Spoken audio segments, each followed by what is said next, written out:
And we're live? Yeah. Question mark? Anybody out there in the chat, just let us know how everything sounds. Audio, everything. Are we good? Hi, guys. Tom is looking forward to fall and football season. Fall is my time of year. It is my favorite time of year. Everything about it is perfect.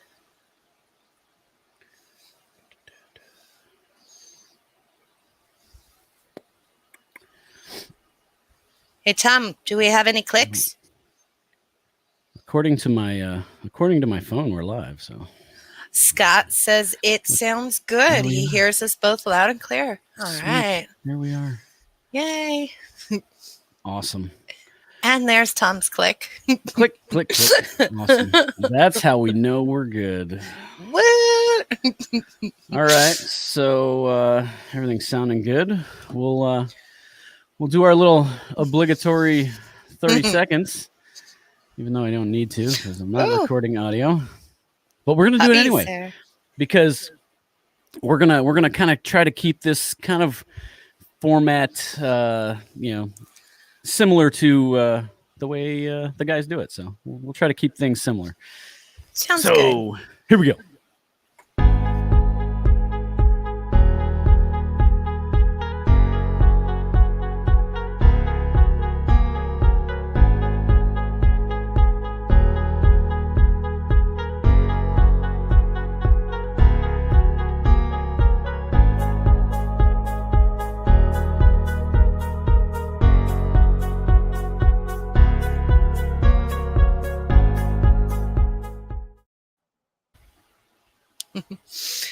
To Dave and Jason, I hope you guys are having fun on vacation. To Dave and Jason. Clinkety clink. Clink. So hello everybody. And welcome to the Sidebar Cantina Fireside chat. As alluded to by my co-host Lunar Girl, Dave and Jason are on vacation. So in order to fill the void in our podcast / live stream just needs, we decided, actually Kelly decided that I was going to host a live stream. So yeah, here we are. I guess this is the second one of these, technically the Fireside chat that I've done. I do some live streams here and there, but this is the second Fireside chat. So we're going to get things started. As I said, with me here, as often as we do this, is the Chris Novoselic to my Kurt Cobain. I don't like Chris Novoselic. Lunar Girl. Hey, it's better than what I was going to do. I'd rather be David Grohl. Come on. Yeah, but Dave was silent in Nirvana. I'm pretty silent. Hey, okay. I'm just going to let you in on this.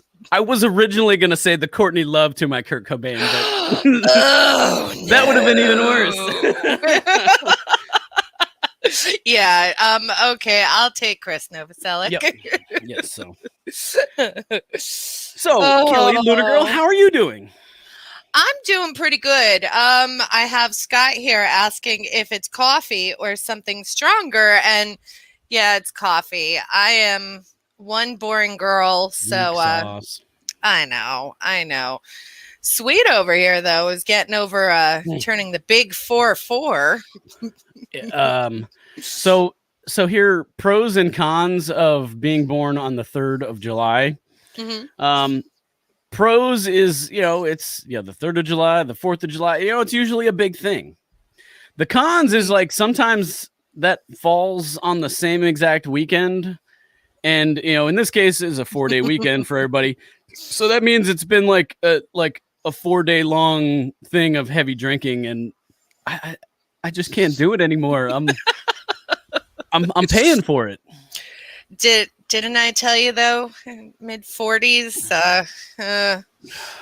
bodies don't react, in accordance to our minds. I have the brain of a 26-year-old and I swear the body of like a 75-year-old. So Yeah, I can't Yeah. do it the way I used to do it anymore. I have to really Hmm. like pace myself. Like when I like Oh yeah. I, if I go out and I get completely wrecked, like I'm ruined for 3 days, 4 days. I can't do anything. Like I'll lose a day just laying in bed sleeping all day. Hmm. So I just I gotta pace myself. I'm really good now at getting to the point where I'm like, all right, I feel great, I'm happy, but I'm not crossing the line, you know? Yeah, yeah. And And I can maintain. there's no way we can lay in bed all day long with, Padawans running around and Oof. pets that need to be fed and you know. So before we go any further, I think one of the things that I need to ask the question, Mhm, since we are kind of following somewhat of a format of the Sidebar Cantina podcast, mhm. um, do the drinking rules or the drinking game rules still apply for this podcast? Hmm. Being that I'm on a 4-day bender, I think they should. Technically, it is a federal holiday, but I gotta admit, the older I get, the more boring I get. I'm just I the most I've had is 2 sips of my daughter's margarita last week. I really haven't touched anything. And I'm fine with that. So just in case here, Oh, let me cheers to see. my coffee. Hmm. I do have the rules up, so Oh. those of you that want to follow along and actually participate in the drinking game, the rules are there on the Sidebar Cantina Facebook page, so you can check that out and follow along with me as I drink myself into a stupor for the 4th day in a row. The game that we all invented in the chat of episode 150. Minus part 2. I heard some people still deny the existence of said podcast. It's part of mythology now. Yeah. Cantina mythology. Federal holiday means no work for Bronco Fett until Wednesday. Whoo, that's nice. Whoa. I like Way that. to go, Tom. I wish I didn't have to work until Wednesday. I I'm a stay-at-home mom, so Sorry, moms just like know it's work. I was going back through the chat. I didn't know if you saw Dragon Buddy's comment there. I am so silent. Oh, you wait till you get home from work, DB.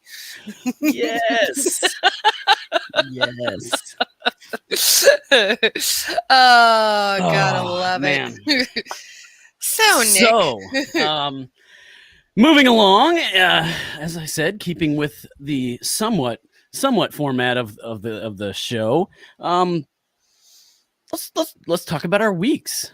Well, Sounds you can good. start. Tell us a little bit about what's been going on, what you've been doing, what you got planned. Well, my daughter came home from Michigan for 2 weeks. She actually lives about a half hour, 45 minutes from the Escape Pod guys. Ah. So she's all the way up there, just outside of Detroit. Because of COVID and everything, she couldn't come home for Christmas. It's been just over 6 months since we were able to see each other in person. And all I can say is, thank God for today's technology. I can video call her every single day and still make sure, she's not losing too much weight. She's eating okay. Her house is clean, all the things that a parent looks at. So it's been really great having her back and just chilling out. And other than that, I mean, I've been just running the Instagram for Dave and Jason. Making that gram. Spotify, making that 1990 Spotify playlist. I honestly love it. I I love organization. Okay. Like it's a huge part of my life. I love organizing things. And I love talking to our Sidebar Cantina family. You know, there's a lot of great followers out there. Not to mention the riding that nostalgia wave, you know, like you guys throw me songs and I'm like, oh, I remember that. Like Tom and Matt, you know, Bronco Fett and Orange Jacket Guy giving me the Teenage Mutant Ninja Turtle soundtrack. I was like, God, I remember that. Scott, you know, from Used and Abused Pod, and also one of our Instagram followers, Lynch Boy, gave me the song "Do the Bartman." I'm like, Bartman, yeah, get the hell out of here, like. Dude, it just takes you back to. I forgot about the existence of that song. Right. But there was just something about music that was just it was our escape. You know, when things sucked, we turned to music. You know, when things were awesome, we turned to music. So it like I said, riding that nostalgia wave, creating this mixtape on you know, playlist on Spotify. It's so awesome. Just catching up. Oh, Dragon Buddy forgot to add songs, so he wants me to add the entire Cowboys from Hell album. Swede approves of this message. You got it, babe. Anything for you, Dragon Buddy. But yeah, that's basically everything. Took a little bit of time out of my day yesterday, and I smoked some ribs. Low and slow in the smoker. Fire. I thought you were going to say something else there, but no, we're not going to talk about that on air. So I was like, all right, legalize it. But no, ribs. We smoked ribs. I smoked 2 racks of ribs. That's good too. Oh, so good. Oh my gosh. Hickory chips. This time it was hickory chips and, you know, a dry rub that's in my head, you know, just a little bit of this, a little bit of that, and low and slow in the smoker. Those are the best kind, I think, sometimes. Just throw shit together. Yeah. Dragon Buddy yesterday took a bite and he's like, there's a little bit of a kick to this. I'm like, crap. I probably went too heavy on the cayenne. He's like, no, it's a good kick. Do it again next time. I'm like, oh, okay. So that's basically my boring ass week as Lunar Girl. So as I kind of alluded to before, like my week has kind of consisted of this. I mean, I guess there was some days before Friday, but it was just it was just normal every day, go to work, you know, do bullshit, come home kind of stuff. And then Friday I had a few people over to the house to do like a little like early birthday thing, just because Saturday just wasn't really going to work out that great. So like I decided to do it Friday night. And some people couldn't make it still. But you know, we had a few people over. Dale and Grace came over, and then some other friends. And you know, we just hung out. We ate food and drank beer, and we listened to 90s music. Like I had a 90s playlist going all night, and we just jammed out. Isn't that all we ever used to do, though? Yeah. Is just eat food, listen to music, and just talk all the time. Yeah, and make fun of me, try to throw me in the lake. Pretty much. Yeah, and then Saturday was actually my actual birthday. So you know, did a little bit more drinking, albeit mostly by myself, which is kind of sad. But I was like, whatever. I'm just, you know, I was hanging out. I was doing stuff down here in the studio, right? You know, working on some songs for Swede Studios there. So you know, I had some drinks there, and then yesterday, a neighbor of mine, he's like 2 houses down. Yeah. They were having a 4th of July thing. So he's like, hey, yo, come on over, bring the kids over. They got a pool. Like, well, he's like, I'm smoking some meat and, we got all kinds of food and drinks and whatnot. So went over there and proceeded to drink entirely too much again. Your poor liver. Yeah. So it was like, happy birthday or happy pre-birthday to me. Happy birthday to me. Happy birthday, America. And then today is just like, it's a federal holiday. Let's just continue the celebration. America Part 2. America. And then we're doing the podcast. So doing the podcast. Have some drinks. Not that we have to do the podcast, but it having the podcast every Monday, I mean, it's built into our schedules, and like I miss that social interaction, this is life now,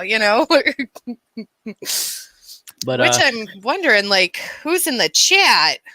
We've got Use and Abuse Pod in the chat. Yeah, I see Tom Jensen. Tom Jensen and Stone Bleeds. Yep. We've got Dragon Buddy in the chat. Yep. Well, we're in the chat. Yeah, of course. Yeah. Default.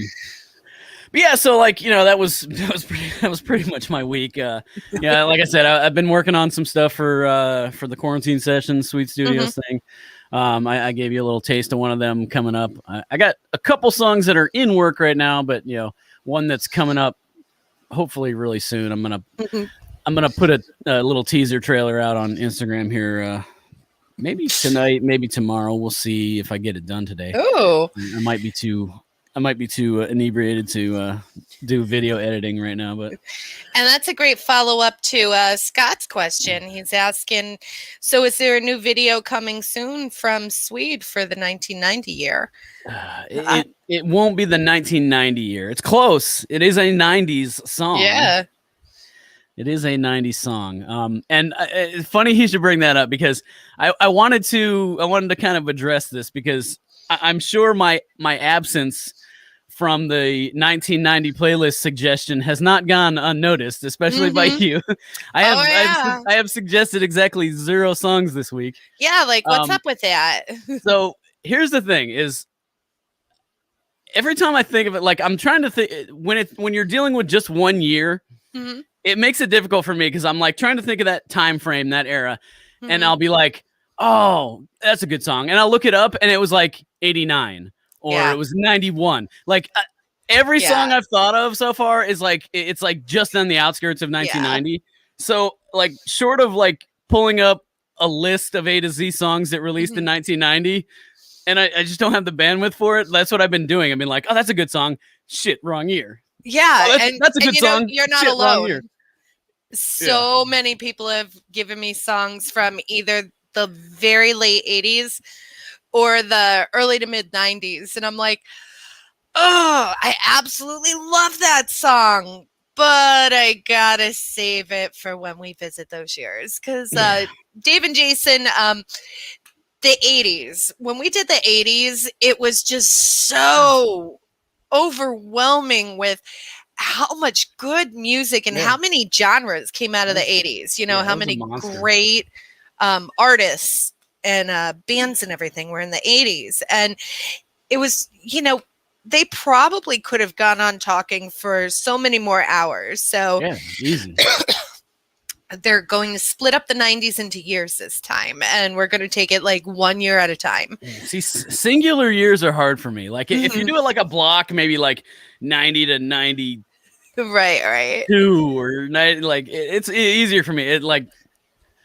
You see, I'm loving it though, because when we get to like 1992 and 1993, like I'm going to go out of my mind. It's going to be so hard to practice that self-restraint from not making the whole playlist myself. Because, that's when our music really took off. Because, 90s. we were the grungers. We were the grungers.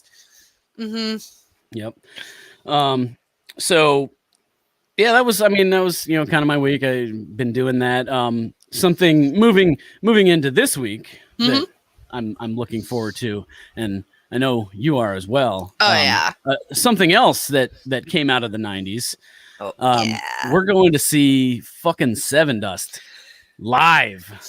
Like, Finally. fucking live music is back. First concert for me since August of 2019. And Dragon Buddy and I try to go to at least one concert a year, if not like a festival, like anything. And last year was just such, you had COVID. Yeah. And it's like, no big deal. Social distancing, no big deal, But then it was like the realization starts setting in where it's not just you staying home, it's all life as you know it stopping. And that included music, like I finally had tickets to go see Tool. And I know I've been saying this for like the past year now, year and a month. But my Tool concert was canceled. Yep. And now they think that they'll no longer tour ever again. And it's like, I was trying to go see them that last tour, and then everything just stopped. The world stopped. Yeah. And now they're like, yeah, we probably won't ever do another tour again. Like, I was like, no, Maynard, why? Go see that beast behind the drum kit, Danny Carey. Holy crap, yeah. Just do his magic. Yeah. You were shooting me some videos, just, watch this guy on the drums. And it would be like, holy shit. I mean, listening to it on an album, but watching it takes on a whole, it's a whole nubby level, Yeah. And he's like one of the, like, there's so much going on in Tool, like their music as a whole, that I think sometimes people, not that they ignore it or whatever, but like I think just how good he is doesn't always come across to a casual listener, and like even watching him play, like he is so relaxed and efficient with how he plays. He makes really, really difficult stuff look easy. But then you watch, they zoom into his legs, and it's like that man is running a marathon every concert, like every show. Like both of his arms and both of his legs are all playing different things, different patterns. Like he's an octopus. Like he just it's insane. My husband was a percussionist. My youngest Padawan was a perconist. Yeah. There's no way. I just don't have it in me, to be. I don't consider myself a drummer by any means, but same way. I started out on drums. I played drums in the high school band. I remember that. That was where I started with music, was drums. So I mean, I wouldn't call myself a drummer by any means, but I understand the basics of drumming, drum rudiments, and like all those things, paradiddles and flams, and like, so I understand the concepts. So when I see a guy like that do these things that are so insanely difficult and make them look so easy, it's insane. He's just absolutely relaxed. Yeah, like sitting upright. There's like if you watch him, like not so much the arms, but if you watch him from the waist up. He's very silent upper body. He doesn't do a whole lot of arm movement. It's like all the wrists. He moves his arms as much as he needs to like reach for a cymbal or something. Right. But there's no wasted motion. There's no wasted energy. He's so efficient. Absolutely. Like seriously, like if you guys have a minute, go check him out. Search on YouTube. So Danny Carey drum cam. Numa is that's the good video. That's the one where Vic Firth actually put like the good cameras all around him. Like there's some other like drum footage of him from longer, but the video is like it's potato quality. It sucks. But that Numa live video, phenomenal. Absolutely. It blew my mind. And I'm like, yeah, I know. You sent it to me. I'm like, yeah, I know he's good, but then just watching him, dude. So, yeah. But yeah, so yeah, we're going to see Seven Dust. I know we're talking about Tool. We're talking about Tool and Danny Carey, but yeah, we're going to see Sidebar. Seven Dust. So yeah, myself, you, Dragon Buddy. I think Dave is still gonna go. I think so. Last I talked to him, he was still in. Yeah. So yeah, we're gonna go see Seven Dust. In Bethlehem. Bethlehem, PA, at the Stacks. At Steel Stacks. Yeah. So yeah. I can't wait. Dude. Seven Dust is one of my all-time favorite bands. From the 90s until the most recent album they put out last year. Phenomenal. Like I won't say that there's not songs I dislike, because there's some songs that's just like meh. Yeah. But overall, I've never been completely disappointed by a Seven Dust album. Like, absolutely. And most bands out there, they'll throw a stinker out every once in a while. But yeah, Seven Dust, I've always. Are you referring to Mudvayne again? Or Korn? Which one? Love Mudvayne and Korn.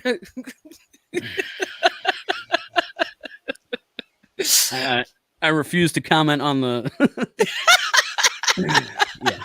Which, by the way, in case you've been living under a rock, Mudvayne did reunite, and they did get back together, and they are going to tour. Yay, Mudvayne!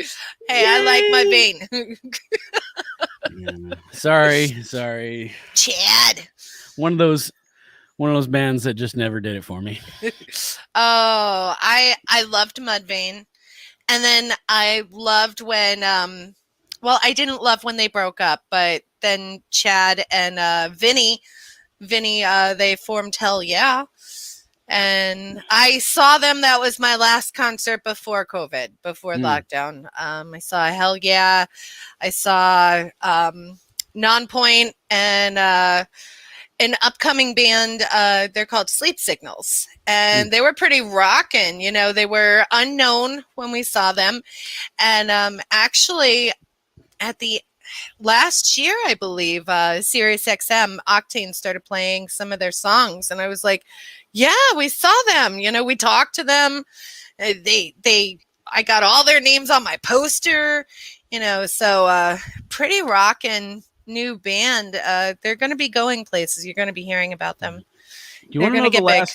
You want to know the last show that I went to? What's that? Seven Dust. Really? In October of 2018.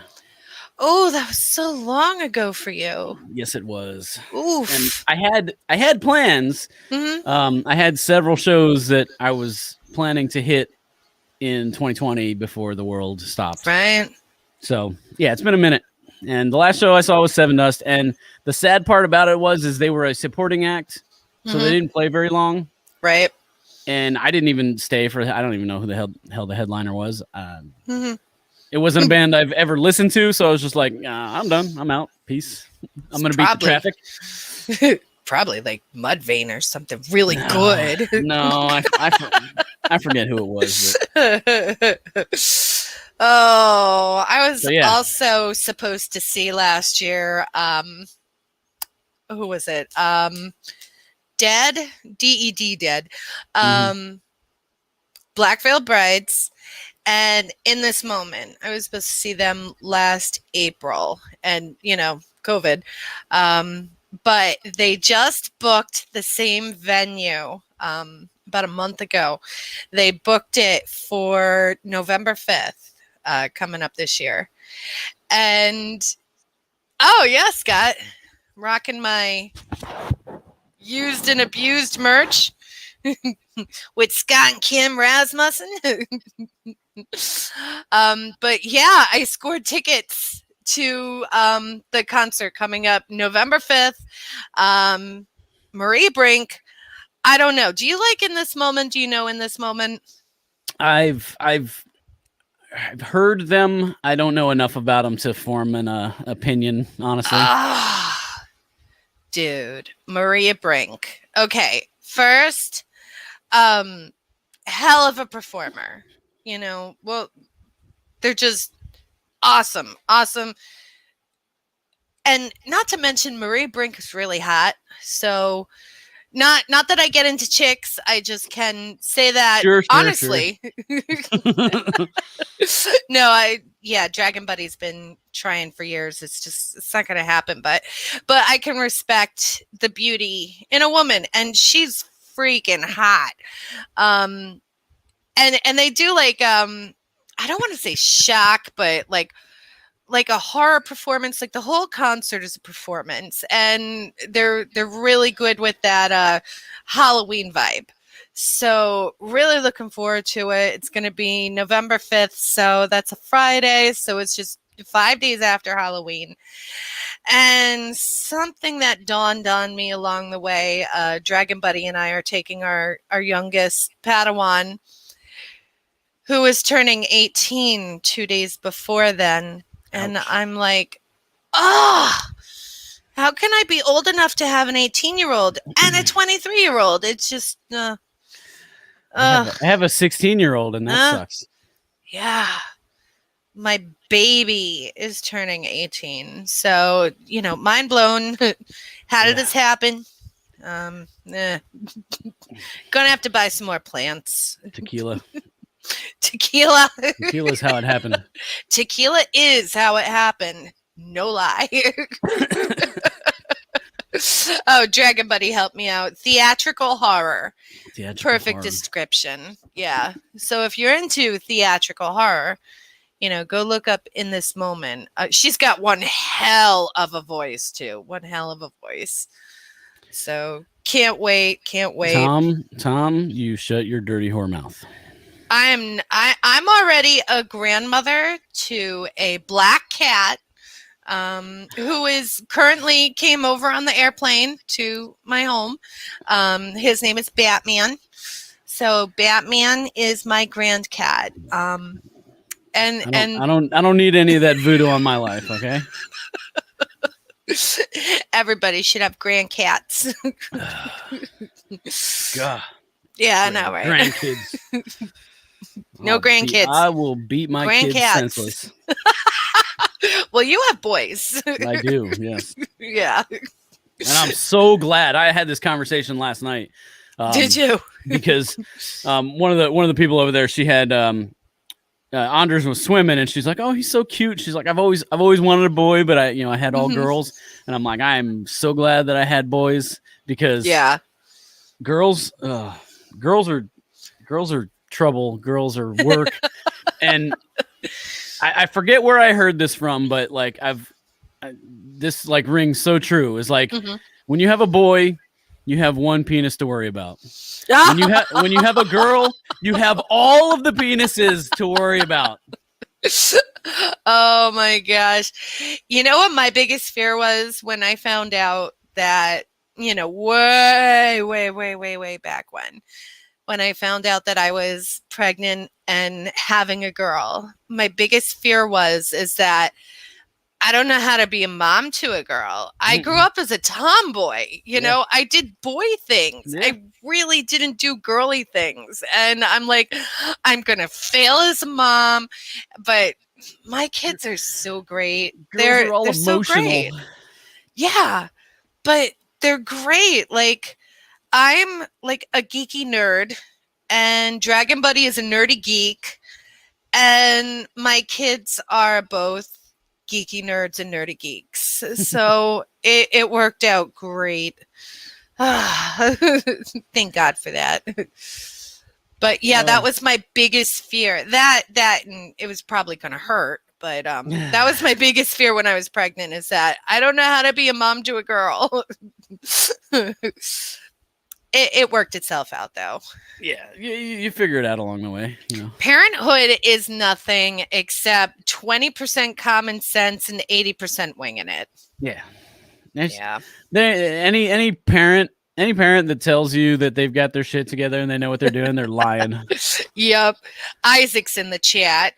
Hi, Isaac. Isaac says my kids are old. What does that say about us? Oh. I need more plants. Old. I need more plants. Old and broken. I need more beer. That's what I need. I should have. out of coffee. I should have brought my cooler over here Hmm. because my fridge is like across the room. Put my Keurig next to the computer. I know for next time. Yeah. My East Coast accent is really coming through.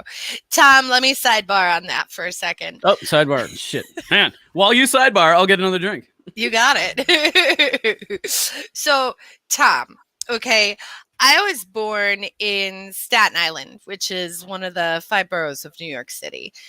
My mother was from Brooklyn, and my father was from Bayonne, New Jersey. When I started school here at 5 years old, I had the absolute thickest New York accent that you can ever imagine. And honestly, my teachers, my accent was so thick that my teachers couldn't understand me. And I ended up having to go to speech lessons for 6 years because I never pronounced my R's at the end of the words. All of the words ending in A had the R sound.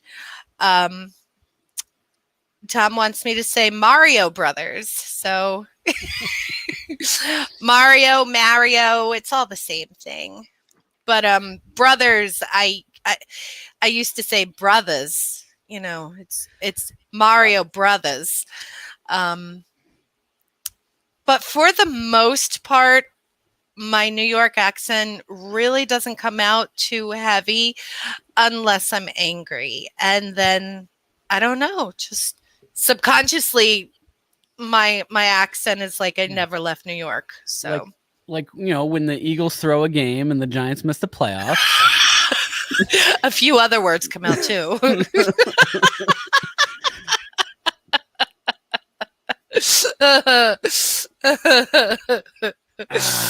I wish I could have been a fly on the wall seeing your reaction to that game. Oh my gosh. Which game was it again? That was the end of last season. Like the game we played against you guys and we tanked it. Oh yeah. And then you missed the playoffs And then we missed the playoffs. Yeah. Oh, I do believe I was punching the floor, but sorry, not the game we played against you guys. The game we played against the Redskins. Yeah, because what was it?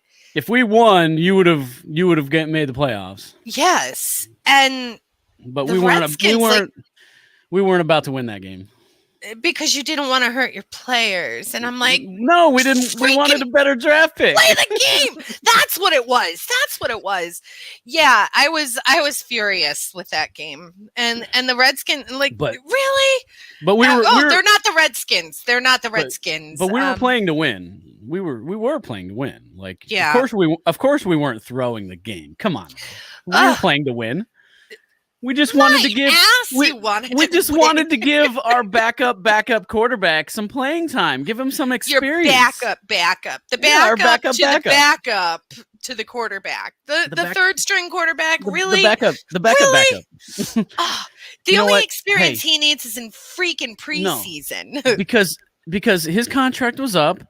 And he had all his years of service to the Eagles organization. He deserved some playing time to put together a highlight reel for potential teams that might pick him up this season. Dude, that's the biggest load of crap I've ever heard. He earned that. He earned that chance. You know damn well you were on Facebook Messenger with me saying, "What the actual fuck?" I said from before the game because like TJ was like. He's like, I'm rooting for the one time, I'm going to be rooting for the Eagles. And I'm like, dude, we ain't winning this game. I guarantee you we ain't winning this game. Dude, nobody on that team wants to win this game. Dude, that was only the 3rd time last year that I rooted for you because, bad time to root for us. Seriously, dude, what the hell was I thinking? And we have to correct ourselves. They're not the Washington Redskins. I'm doing my best, Isaac. I'm doing my best. Isaac wants me to get Make her angry. Football is the way to do it. Facts. I mean, this is something that goes all the way back to the early 90s for us. I could probably make her angry by saying that Eli Manning's a fraud and doesn't deserve to be in the Hall of Fame, and he didn't win no Super Bowls. He shouldn't have been an MVP. And how many rings do you have? One. One. Eli has 2 more. Well, no, he has 1 more, but okay. Eli got his 2 rings. Yeah, okay. I will admit he was a member of those teams that won a Super Bowl. He was a member of one of those teams. 2 of those teams. Okay, oh, he was a member of those teams. He was not the reason that they won. Well, yeah, he is. He didn't get sacked in that one game, the first one, the 2008 game. Shit. He didn't get sacked. You know, he almost got sacked like 5 times with that one phenomenal throw. And who caught it? Like Webster, the catch, the helmet catch. That was David Tyree. How is it that an Eagles fan knows who David Tyree is and a Giants fan doesn't? Because I'm 44 and I didn't review my notes before the game. But here's the thing. Like I said, Eli is not the reason that you won those games. The reason you won those games was the Giants defense and the circus catch David Tyree off the top of his head. Lucky and as all Eli hell. Manning. Shit. Eli was just like, oh, somebody's out there. David Tyree just got fucking lucky. Just for the record, I'm not the only one who thinks this because Eli Manning got MVP of both of those Super Bowl wins. I know, and he shouldn't have. I'm like, how the hell did you give this guy the MVP?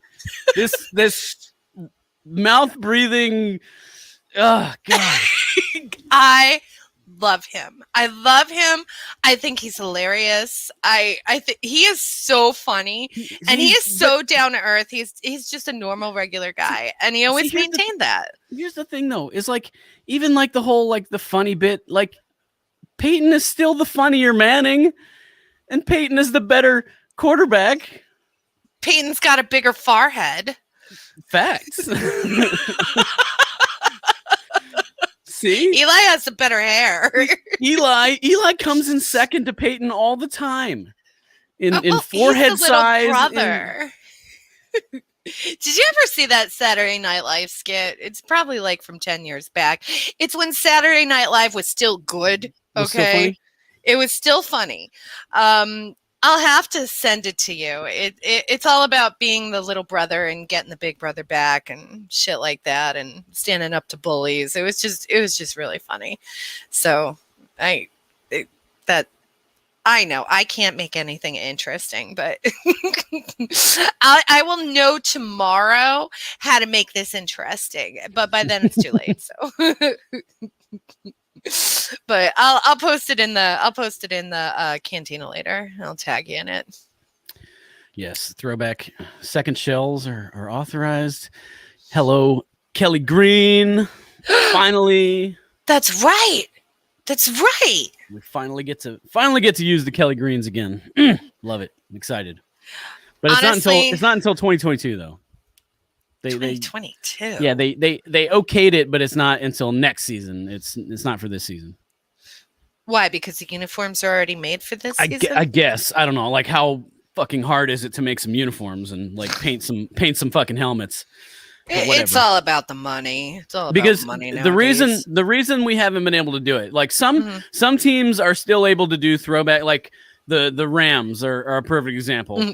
Like they can do theirs because the actual main color of the shell doesn't change. They just change the stickers on it to make it a different color. Right. Well, the Eagles, it's a different shade of green.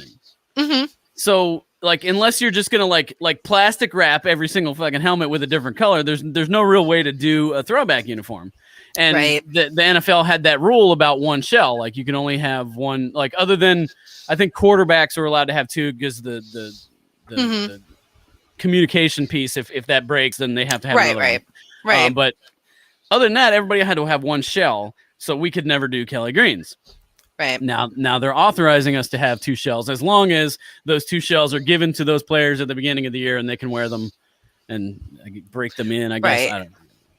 It's the stupidest rule I've ever heard in my life. Like a new helmet is more dangerous than an old helmet. Where's that fucking logic? I don't get it. I don't get it either. Yeah, somehow giving someone a new helmet for just like 1 or 2 games is dangerous. That just reminded me. Didn't you have a throwback uniform? God, I don't know how many years ago, but wasn't it like brown and periwinkle? Like that really powdery blue with brown. We do have a weird one way back in the day. Like, I mean, you're talking back probably before the NFL time frame, like back in the Is that where that came from? Like, probably.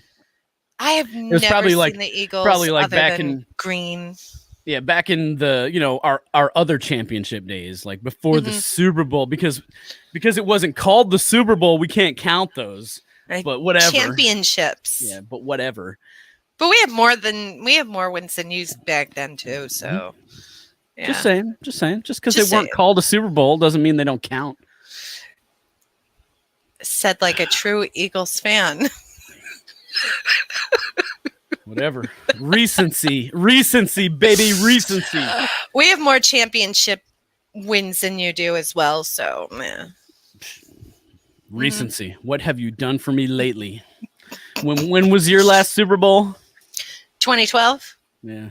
When was ours? 2017.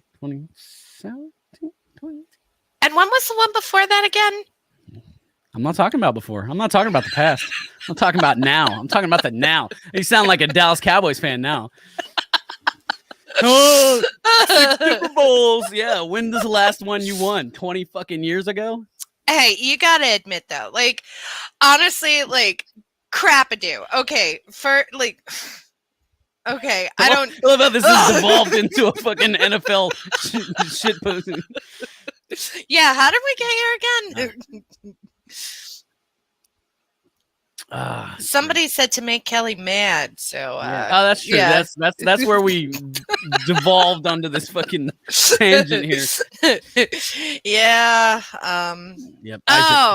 Isaac said New York accent. We were talking about New York accents. Yep. Yeah.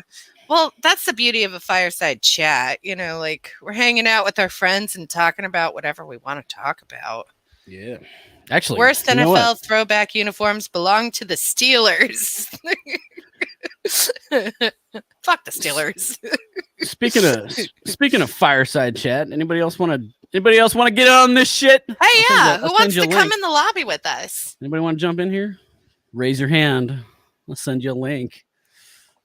Come on, come talk with us. Yeah, it's okay.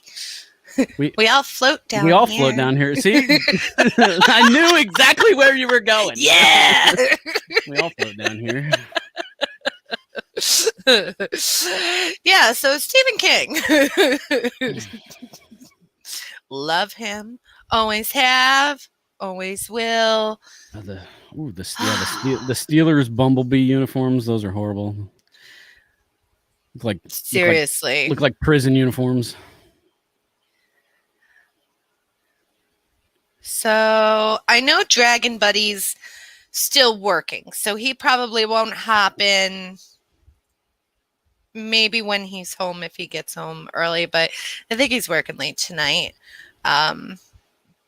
Doing a little extra work though, because like you said, we're going to that Seven Dust concert on Thursday. It's only like an hour and a half away from our house.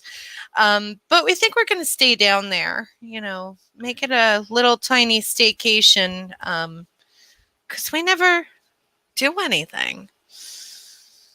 So I think he's working a little late because of that. Yeah, he says he's stuck there for a little longer. My hardworking man. Check your Facebook Messenger there, Tom.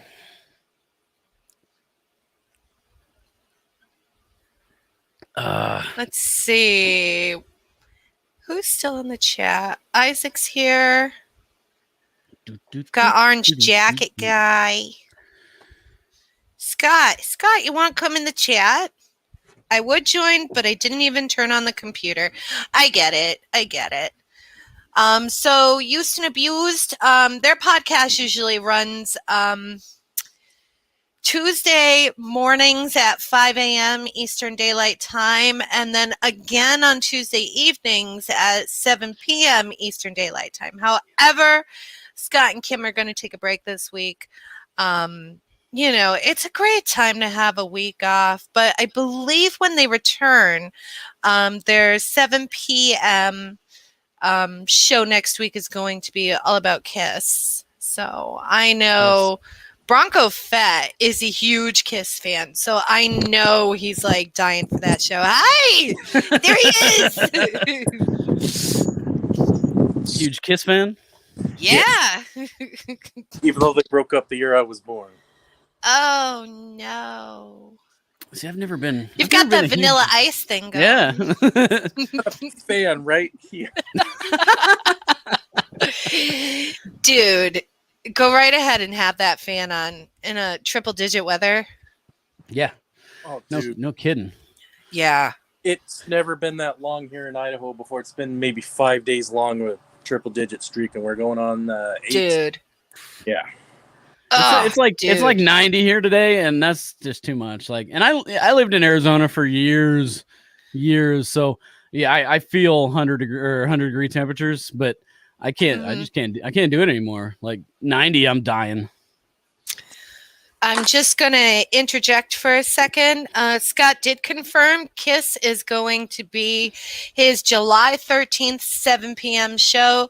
That's Used and Abused Pod on YouTube on Tuesday, July 13th, 7 p.m. Eastern Daylight Time.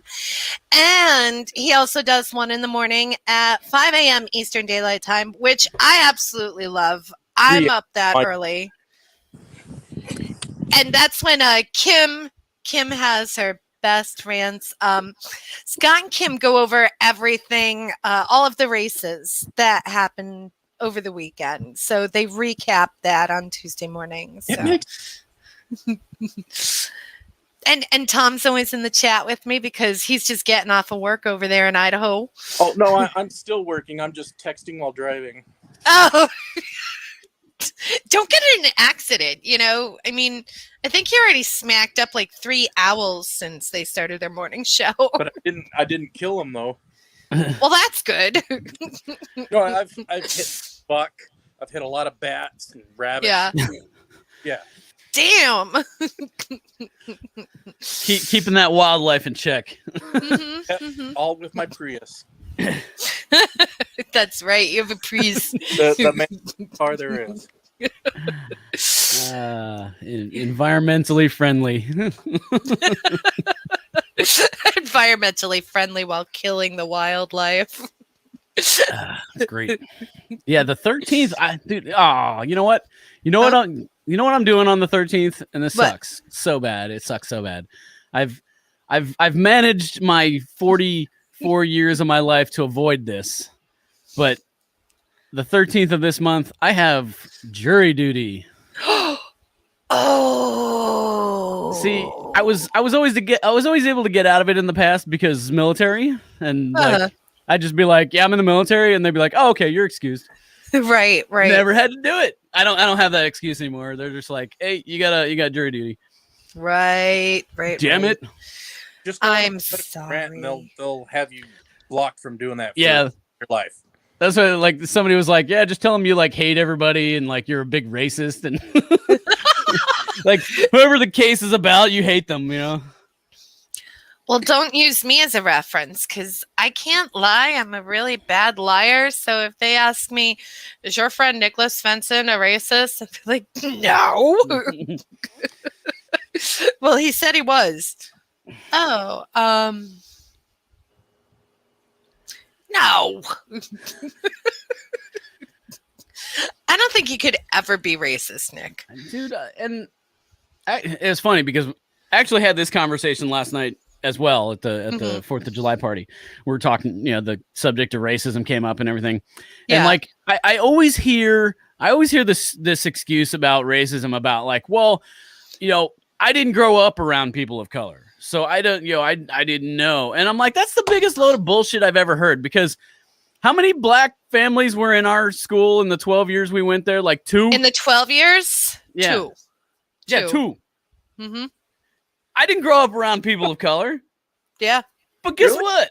I don't care. Like, I mean, a part of that was probably the military. Like, I got thrown into this like melting pot of every different type of, race, ethnicity, gender. Like, if you can dream it up, I was working with these people. And like, when you're in the military, like, you just learn to trust other people and you care about your brothers and sisters, and it doesn't matter who they are or what color they are or where they come from. Like, so yeah, okay, the military probably had a hand in the way that I am, but I didn't grow up around it either. Like, so like, I just don't, that excuse doesn't really hold water to me. Like, oh, I didn't grow up around that, so that's why. No, that's bullshit. You know what? We were all plopped in front of Sesame Street, and they all taught us that everybody's different, and it's okay. and Mr. Rogers, we were plopped in front of him too, because Gen X kids. So a certain type of person you didn't experience, then that means you got to treat them badly or something. Yeah, really, yeah. It's a choice. You're making a choice to be ignorant. Like, that's all it is. Yeah, seriously. Well, yeah, that shit don't fly. A lot of black people here, so I don't care.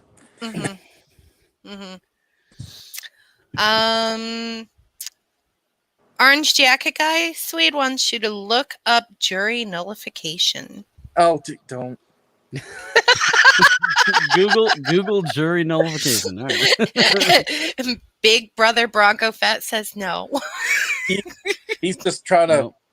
Well, he's had a part in some of that. He's involved in local politics here in Ada County and had a part in some of that. Oh man. Actually, his best friend right now is the Ada County Commissioner. Wow. Oh God, man. I just started.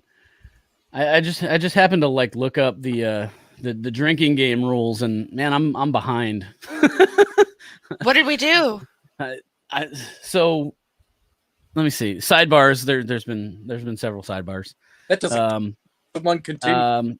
Every time Penn State, Michigan, Jim Harbaugh, or any Philly pro sports team, and San Francisco 49ers are mentioned. Anytime the Washington Fur Burgers are mentioned. Oh yeah, the Fur Burgers. Don and Brady made that up on an episode of the Escape Pod, and that became like a thing. It was so funny. Do I want to know what a Fur Burger is? Doesn't sound appetizing. There's a Saturday Night Live clip from the 90s that explains that. I believe Madonna was the subject. So, Scott, I have to say that Scott just brought up a good point. Schoolhouse Rocks also taught us about the melting pot that is the United States of America, and that's absolutely true. Yeah. Remember Schoolhouse Rocks? Yeah, it was in between the Saturday morning cartoons, I believe. Yeah, yeah. Schoolhouse Rocks. I forget the rest of the song. I remember that, though. I remember the Simpsons parody. That was pretty awesome. The Simpsons parody? They did a parody about the Fifth Amendment and trying to repeal them. I don't remember it, but I probably watched it. I love The Simpsons. Yeah, that's still on, right? Or yeah. It's still going. Still going. Anymore, but holy cow. And I think Family Guy did the thing about how they make a bill in Congress. Yeah. I remember that one. Yeah, all those little like educational type cartoon things. Mm-hmm. That were always like what was Conjunction Junction. What's your function? I like the G.I. Joe ones after the cartoon. Oh yeah, G.I. Joe. The PSA. Now you know. The guy, was it Fensler Films that did all the parodies of the G.I. Joe PSAs? Those are so great. Pork chop sandwiches. Get the fuck out of here. Around laughing at those, with the pork chop sandwiches, you know, and my sister-in-law, what are you guys laughing at? And me and all my brothers and my nephew were just rolling laughing, and I guess it was a guy thing. I don't know. I don't know. I did, like, I first saw those. It was shit. I think it was before YouTube even existed. Like, it was just going around in emails when I was in the military, and we'd be sitting in the office just dying. And they were all great, man. Like, what the fuck are you kids doing on my ice? Yep. You had give him the stick. Don't give him the stick. Most people probably have no idea what I'm talking about, but look them up. Look them up. Fensler Films, G.I. Joe parodies, or G.I. Joe PSAs. I'm going to have to do that. Orange Jacket guy says, dude, mention the reggae one. The reggae. Oh, yeah, I laugh every time. I'm going to have to watch all these. Body massage machine. Go. Who wants a body massage? I definitely need to watch these. Dude, they're so great. Guy just nice catch, Blanco Nino. Too bad your ass got sacked. Now my brother yells that every time we're in the end zone, the north end zone. He yells that same quote. Yeah, the player. That's awesome. Man. They're so great. Oh, that's awesome. Yo, I'm a computer.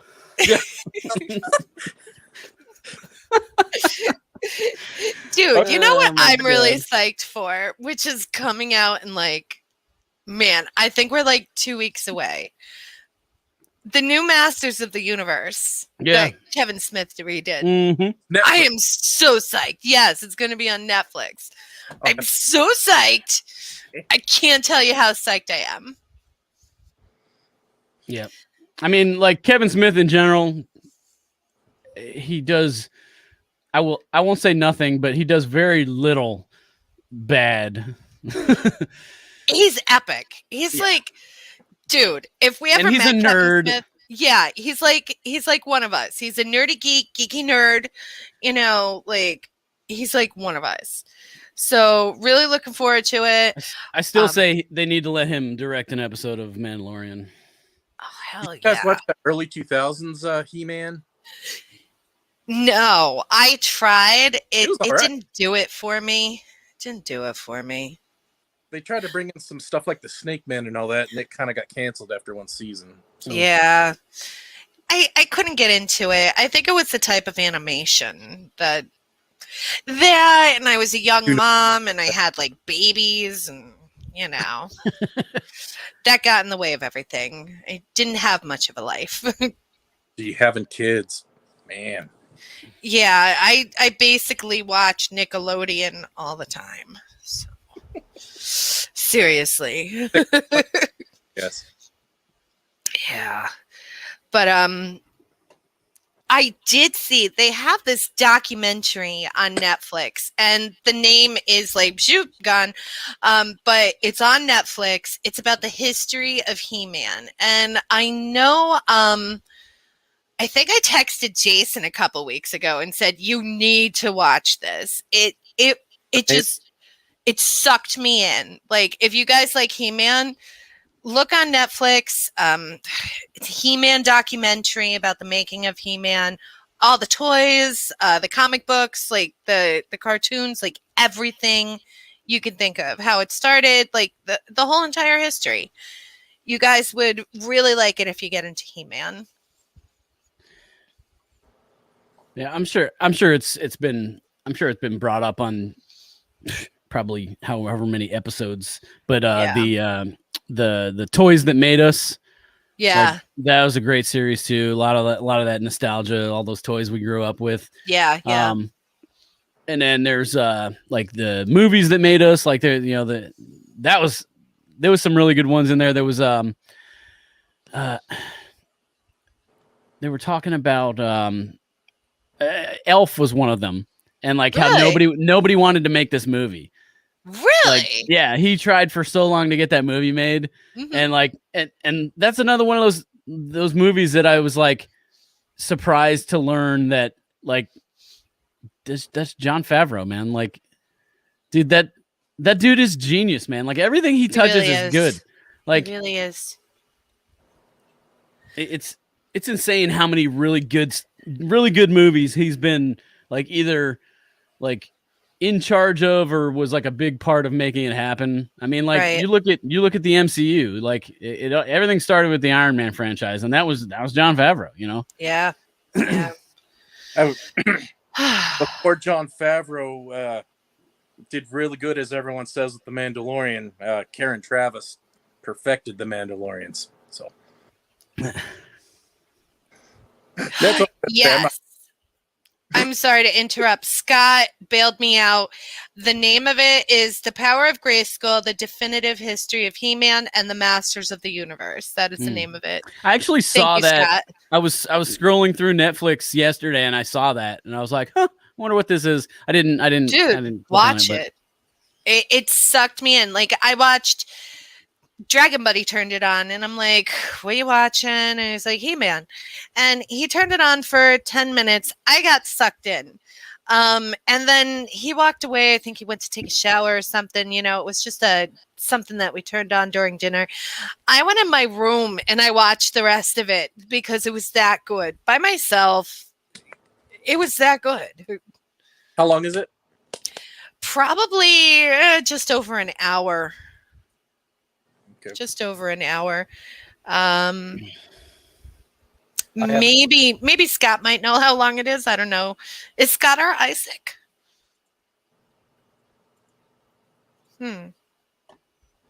Scott or Jamie? Jamie's usually Jamie is either Isaac or Scott. So Jamie, pull that shit up. I don't know. Do we have a Jamie? I mean, we're not a legitimate podcast, I guess, but we're kind of like a podcast. I don't know. But yeah, great show. I'm really, really psyched. Can't wait until the new show comes out. At least we have something to look forward to. I know the third season of Mandalorian's being put off, so it was like, meh. But at least we have the Book of Boba. Nick, how long until Ahsoka comes out? I haven't even heard an estimated date yet. That's what I was afraid of. Yay, Scott! 1 hour and 35 minutes. That's how. Thanks, Jamie. A Disney Plus or a movie? Was that Ahsoka? Acolyte. Is that a Disney Plus or a movie? I don't even know. It's gonna be Disney Plus. I'm pretty sure. Okay. It's gonna be a show. I'm actually really interested in that one. What's that about? It's in the High Republic or not? Oh, it's gonna be basically from what I heard anyway. It's gonna be like basically the dark side version of like the Jedi Academy, you know, like the Sith apprentices and shit learning, like, you know, somewhere along those lines. Right. Huh. Kind of like the Darth Bane book when they dude, they need to make a movie out of that shit, man. I just re-listened to all the Bane books again. Really? Like, I have all of these like audiobooks downloaded, like like a lot of the newer stuff, High Republic, and I haven't listened to any of it. I keep going back to the old shit because that's the like they need to do more of this, like Bane, Revan, you know, yeah, all that shit. I really wanted to like the High Republic. I got them all so far, and I really wanted to like them. And even the kids ones, I got not kids ones. I guess they're more young adult. Yeah, the young adult ones. Yeah. I really wanted to like. Hated them. They just kind of suck. The Thrawn ones are awesome though. The one that came out months ago. Actually, that's what I need to get into the new Thrawn books. I've listened to the first three. I gotta get into the new ones though. Isaac. It is the two that Timothy Zahn wrote in '98. It was a Vision of the Future, and the one that came after that. This is my favorite Thrawn books that Timothy Zahn wrote. Really cool. Before I get on the subject of Timothy Zahn, Isaac says the Bane trilogy needs to be canon. Yes, I agree with that 100%. 100%. Yes, 1000%. I mean, technically, Bane and the Rule of Two is canon. Yes, but like they need to like tell that story, make that whole thing canon. Like and Darth Zana. They could turn Darth honestly Zana. if they really wanted to. They can compress those 3 books down into a movie. Mm-hmm. I mean, Zana is just Darth Bane with took over her body. So yeah, but she came. Book 3, she really came into her own, and I want to know what happens after that. I mean, I know what happens after that. Anybody could go on Wikipedia and figure it out, but Darth Bane I want to see it. Her body. Spoiler. Right now, I'm still on the Heir to the Empire trilogy. Just started reading book 3.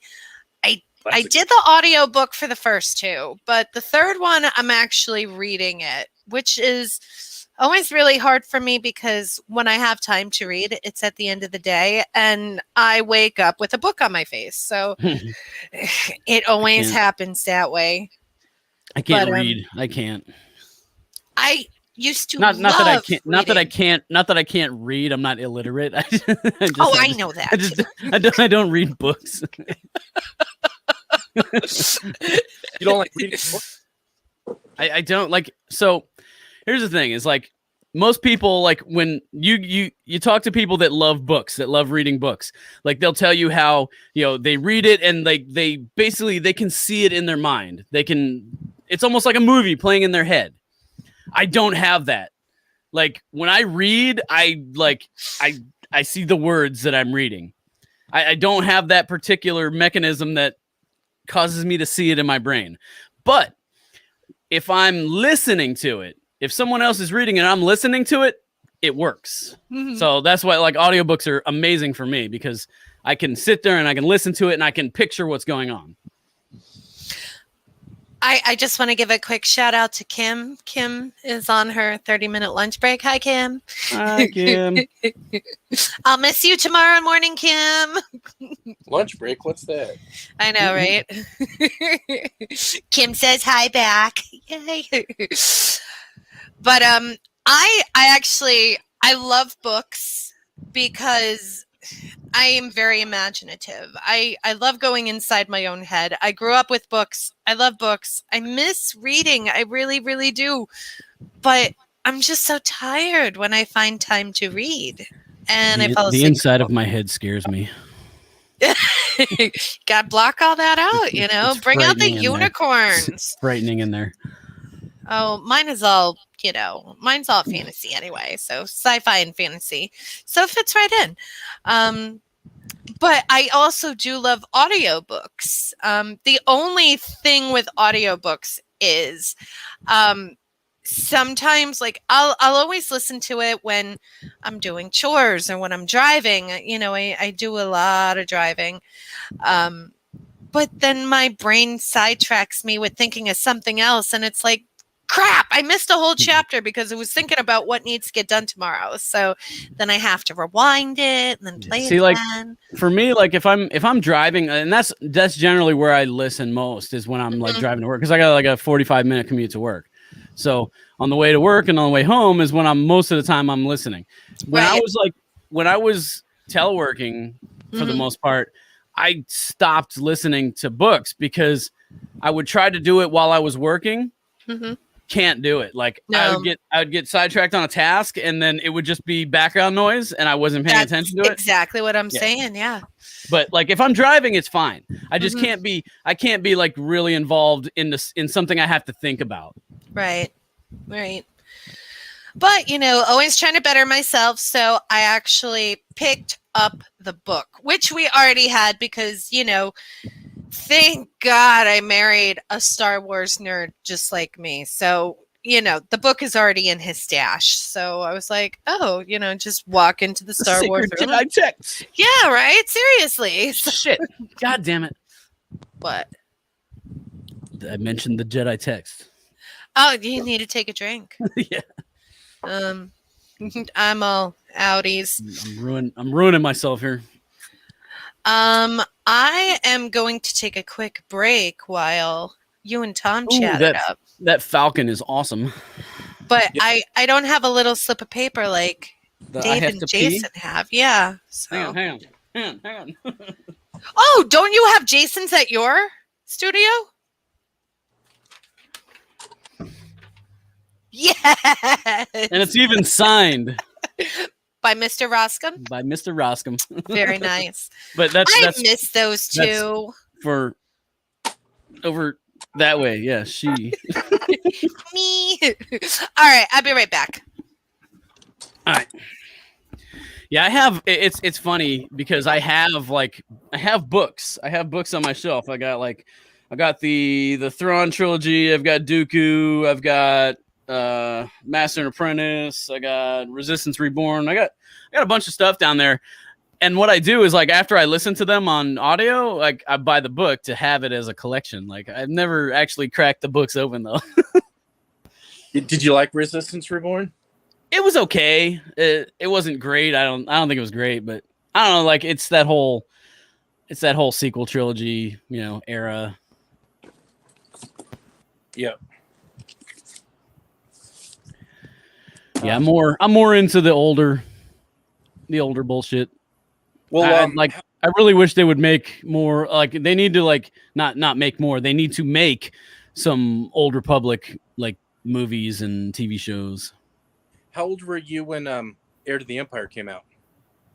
Honestly, I don't know because I didn't really start getting into the books until later in my life. I didn't read. I mean, because like I said, I'm not a big reader, so I didn't really buy any of the the expanded universe stuff and read it.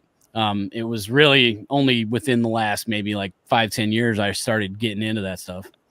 I was 13, and they didn't keep coming out with books. They had each one of those 3 Zahn books was every year, right? So that got frustrating. And then they didn't start having multiple books a year until 98, 99 or something like that, I remember. Oh, man, that was frustrating. Everyone has everything at the touch of a button, and I had to wait for the next book to come out for the next year, Dark Force Rising. Yeah, I'm trying to remember. I know I have Heir to the Empire downloaded. I don't remember if I've listened to it all the way through. I know I started it. I don't remember if I finished it though. With that one though, there's the old one from 1990 though. That's Anthony Daniels actually reads that one. Oh, really? But they redid it a few years ago, and it's multiple hours, not the 3-hour one. It's 7, something like that. But it's unabridged basically. So you got to pick the unabridged one. It's really, really cool. So Heir to the Empire. Oh, no, I don't want to listen to it right now. So this is the Timothy Zahn, read by Mark Thompson. Yes, Mark Thompson is the best audiobook. Oh, yeah, Mark Thompson's awesome. Can you hear me okay? Jonathan Davis is good too. I like Jonathan Davis. Yes, not Corn Jonathan Davis, but the actually, what is that book that's got all the different stories? From a certain point of view, and the audiobook to that's got those two and a whole bunch of others. Really, really neat. Can you guys hear me okay? Mm-hmm. Click. Okay, Yep. good. Click. Yeah. Got some pink lemonade, strawberry lemonade. Yeah, about the hardest thing I can drink is Mountain Dew, and I drink all that already. See, another thing with the audiobooks, and at least the way the Star Wars books do it, the production value of of the way they do. Like, you have like different sound effects, and like people will do like different voices, and like some of them they'll actually get multiple voice actors to do different characters. I don't mind the book where it's one person reading it and they just change their voice, but sometimes it's cool to have multiple voice actors doing it. But like just the added stuff they do, the background music, the sound effects, it adds to like the overall experience of it, I think. Yeah, back in 2000 they did it was basically a radio drama for like Dark Empire and Tales of the Jedi and stuff like that. There's multiple actors and Star Wars sound effects and soundtrack. I don't know if you guys remember those or they were awesome. Mm-hmm. Right.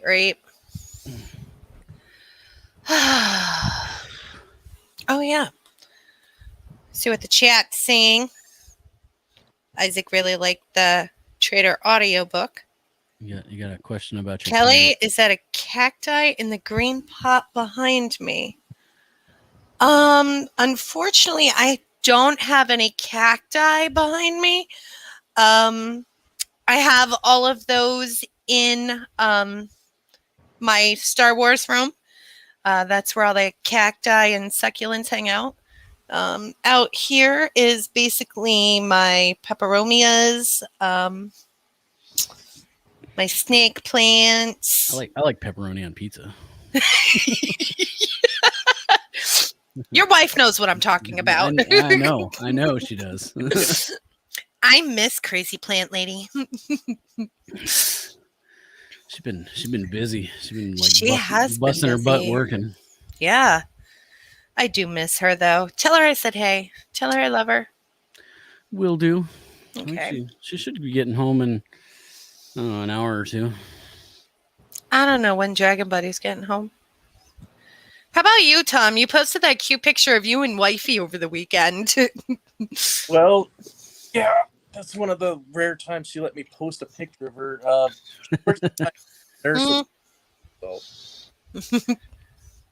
He actually works in the Decontam right now, which is washing the surgical instruments after the surgery. And night was fun for her because the post 4th of July goings on, surgeries, emergency surgeries. Yeah. Missing digits. Yep. Oh, jeepers cats. It just dawned on me that she must have had a really busy weekend. Yep. Ugh. It doesn't end for her until Thursday. So she's just going straight. She's sleeping right now. But... Oof. Ugh. All the power to her, man. She's pretty cool, but she seems pretty cool. Much. Yeah. I don't like it. I don't really. I'm shocked that I'm actually co-hosting a podcast because usually I don't do this stuff. Yeah, I just I just stopped asking my wife permission to post stuff. I just post it now because she takes issue with every picture ever taken of her. So I'm just like, whatever. I'm just posting it. I think you look beautiful. So just shut up and it's going up. Yeah, we have an argument every time I post something. You look fine. Oh, it's horrible. I look like death warmed over. Blah blah blah blah blah. As a female, I absolutely agree that I absolutely hate anything that my husband posts of me. And usually I'm like, no, not that one, like exactly. Let me put on a Snapchat filter at least, like. But when you're trying to get out the door and you're making 3 changes. Yeah. Shoes don't go with that. I got to change the shoes now. Oh no, I can't drive a car in these shoes. I got to change to these shoes. Yep. It's true. You can only drive a car in certain shoes. Some shoes you just can't drive safely. But then I look at, Swede, your wife's pictures, and Tom, I saw like your wife's picture, and like your wifeys are so cute, So I can see what you're saying too. But I married up, like I dude, seriously. I definitely, as Dave would say, I definitely outkicked my coverage. And I see Scott said, Kim is agreeing with me. She hates it when Scott posts pictures of her. You know, I think it's a woman thing. It's got to be a chick thing. I mean, like, and then you have like the younger generation, and they post pictures of themselves all the time. So I guess it's a Gen X chick thing. Yeah, but it's like, honestly, like any chick that's posting pictures of themselves is like, they're doctoring that shit up. They're filters and fucking squeezing shit in and. Seriously. I usually don't post pictures of myself unless I'm, doctored up. You guys ever seen My Big Fat Greek Wedding 2? I don't know, so not the second one. I saw the first one. Well, they're taking selfies, the old ladies, and they're 1, 2, 3, and you pull my skin back, and you pull, and they 1, 2, 3, and they. Oh, it was hilarious. Windex. That cures everything. Windex cures everything. But I'm not Greek. I'm Italian, not Greek. That's close to Portugal. That's not bad. I believe I'm Portuguese. I didn't know this until my brother did one of those, I don't know, those like 23andMe things. I don't know if it was that exact brand, but he got the DNA, and it did say that I'm 33% Iberian Peninsula, so either Spain or Portugal. So it was a shocker. Like nobody ever knew that before. So I know he was going around telling everybody he was black because it was like 0.03% or some shit like that. Seriously. And it was like, and it not only that, it said it came from the Neanderthals coming up through Africa. And I'm like, dude, everybody is related to Neanderthals. It doesn't make you African. Você fala português? I don't know Portuguese. I know a little bit of Spanish.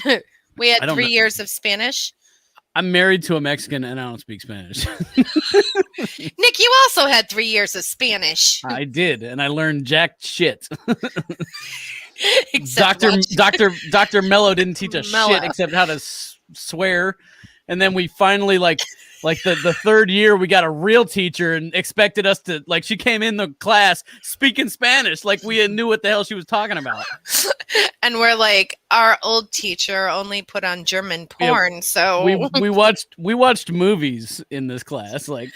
Yeah, he was fired a couple years later. So what was her name? Like the real teacher, Senorita. I don't remember. I just remember that first day of class, she came in there speaking Spanish, and everybody's like, "Well, that's because we were know like, what you're talking about." It was junior year. It was Spanish 3. Yeah. We were supposed to know some Spanish. Yep. I did know some Spanish, and I did know how to conjugate verbs. I knew how to say important phrases like, where's the bathroom and can I have another beer? That kind of shit. I learned Sesame Street. Sesame Street, yeah. I have that about counting in Spanish. I can't remember it, but I can count. Tres, cuatro, cinco, and then I can't remember it. I can count. I can tell you what my name is. I can ask what time it is. I can't tell you what time it is. ¿Qué hora es? Yeah, I can kind of tell you a little bit of time, but not everything. I don't remember the quarter past and all that bullshit. Let me see. I can ask for a beer. I can ask where the bathroom is. The important shit. There are a lot of Spanish speakers in Pennsylvania. Is that why they taught that in school over there? No. Our school was so tiny. You know how you usually have to take 2 years of a language in high school, but we only had the choices of German or Spanish. Yeah. And why were we going to take German when Spanish is like the second closest language that you actually use in the United States? So, and German just sounds Like you hear people speak in German, they just sound like they're mad all the time. It's like a very angry language. Well, with German, they keep flipping around the order, noun, verb, order and all that. And with German, you keep flipping it back and forth, back and forth, back and forth. Unlike, Spanish, it's one way. English, it's one way. In German, it's let's just figure out what we want to do here. Right. Spanish is weird because like your adjectives are like after the noun. Like it's weird. Like just it's not like the brown house. It's the house brown. The house brown. Yeah. The house of brown. Yeah. House of brown. Yeah. Yeah. The adjectives are always after the noun. Except for they pronounce their S's wrong. There's actually a pretty funny YouTube video talking about how German words sound angry. It's funny. Look it up sometime. Oh, yes, I saw that. But they'll say it in English and then they'll say it in German, and like the German. I mean, obviously he's exaggerating it a bit, like making it sound more angry. But it's funny as hell. I love that show. Yeah. Everyone's home. I love listening to Rammstein. But I don't understand a word of what he's saying. Somebody was telling me I need to do that song, and I'm like, dude, there's so much like electronica in that song. I don't have the skills for that. Seriously. Yeah, that was the late '90s, wasn't it? When did that song come out? Scott? Do you know when Jamie, pull that shit up. In the late 90s, I was doing the Army and LDS mission stuff, so I wasn't even listening to music by then. Oof. 1997. Right.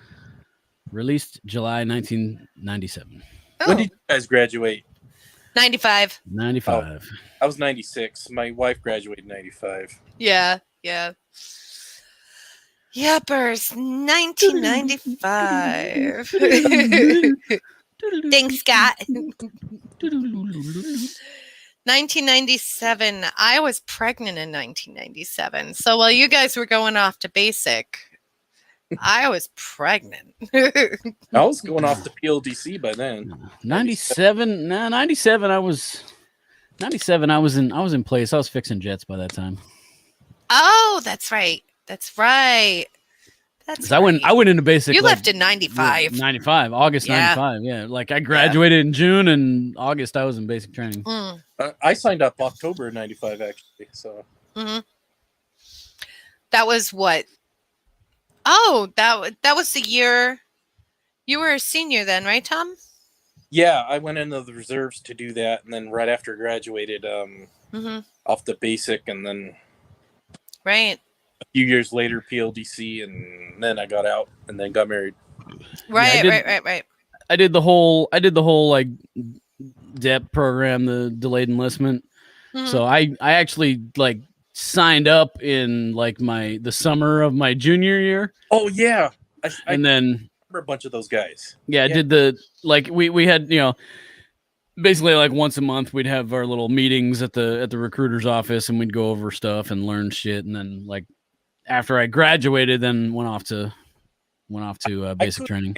That all these guys that were going to basic training and then their senior year and then the rest of their AIT or whatever they called it. Yeah. I couldn't do that.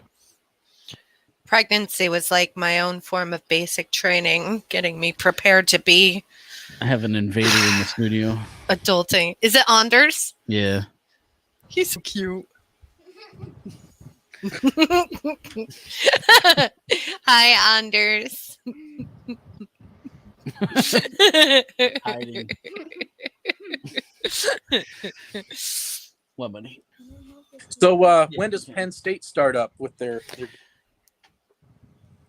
I believe I want to say the end of August. Is it the end of August or the beginning of September with the first game, Nick? Do you know? I haven't looked at the schedules yet. Me neither. I know they're definitely having regular seasons this year. Crowds love it. Need it. 107,000 strong. Is that that's Beaver Stadium, correct? Yes. Yeah. Is that full capacity coming up in August? Yeah. Yuppers. And I guarantee you, whenever they do that whiteout game, it's gonna be packed house. It's gonna be mad. It's gonna be 110 plus. I guarantee it will be. Yeah, seriously. Whiteout game, but no one announced it. It was just a whiteout. Nice. No, it's just all white. BYU. Oh. Kelly's a little slow on the uptake there. Buffering. Nothing ever changes. Some things never change. Yeah. I could go on a BYU rant if you guys want, but I'll smile and nod. I mean, I have nothing against BYU. I just don't know them. But I promise I will make it a point to learn more about them and to try to watch a game from them this year. Well, they are a navy blue and white feline mascot school, so nothing against you guys. But that's okay. They're not Ohio. Fuck Ohio State. Fuck Ohio State. Fuck Ohio State. Fuck Ohio State and fuck Michigan. Fuck Michigan. Yeah. I don't think Don the and Brady aren't here. I don't think the Michigan boys are in here, so fuck Michigan. So Bronco has had a run-in with the mascot for Michigan State. What is the stupid name? Sparty. Michigan State. Yeah. Yeah. But he's also had a run-in with the Falcon mascot too, the Air Force. Oh man. Oh Careful. no. Careful. Oh no. Careful. I can end you real quick right here. Just click of a mouse. Yeah, but they're all officers. They all suck. They're potential officers. That's true. Sitting back on the couch eating nice warm meals while everyone else is eating MREs out in the field. So Damn it. That is true. What's the matter? I party fouled. Did you spill your beer? I did. Oh, Nick. Party fouled. Oh, Nick. On my phone too. Oh, Nick. Good thing it's water resistant. Safe. Water with a little bit of what is it? Strawberry lemonade. This would gross my wife out. Why do you know how many germs are on that phone? But they're my germs. Yeah, but everything that you ever touched, and then you touch that phone. I mean, you're licking like bathroom door handles and like. Are you seriously bringing in the sex equation into this conversation here? Like every time you have sex, you're having sex with everybody that person had sex with. Well, yeah, but not like that. Everybody who ever wiped their ass, didn't wash their hands, and opened a door, that's what you're licking right now. But I wash my hands. Isaac says it'll build his immune system. Dragon Buddy says it makes you stronger. Dragon Buddy, you're not allowed to like lick me if that's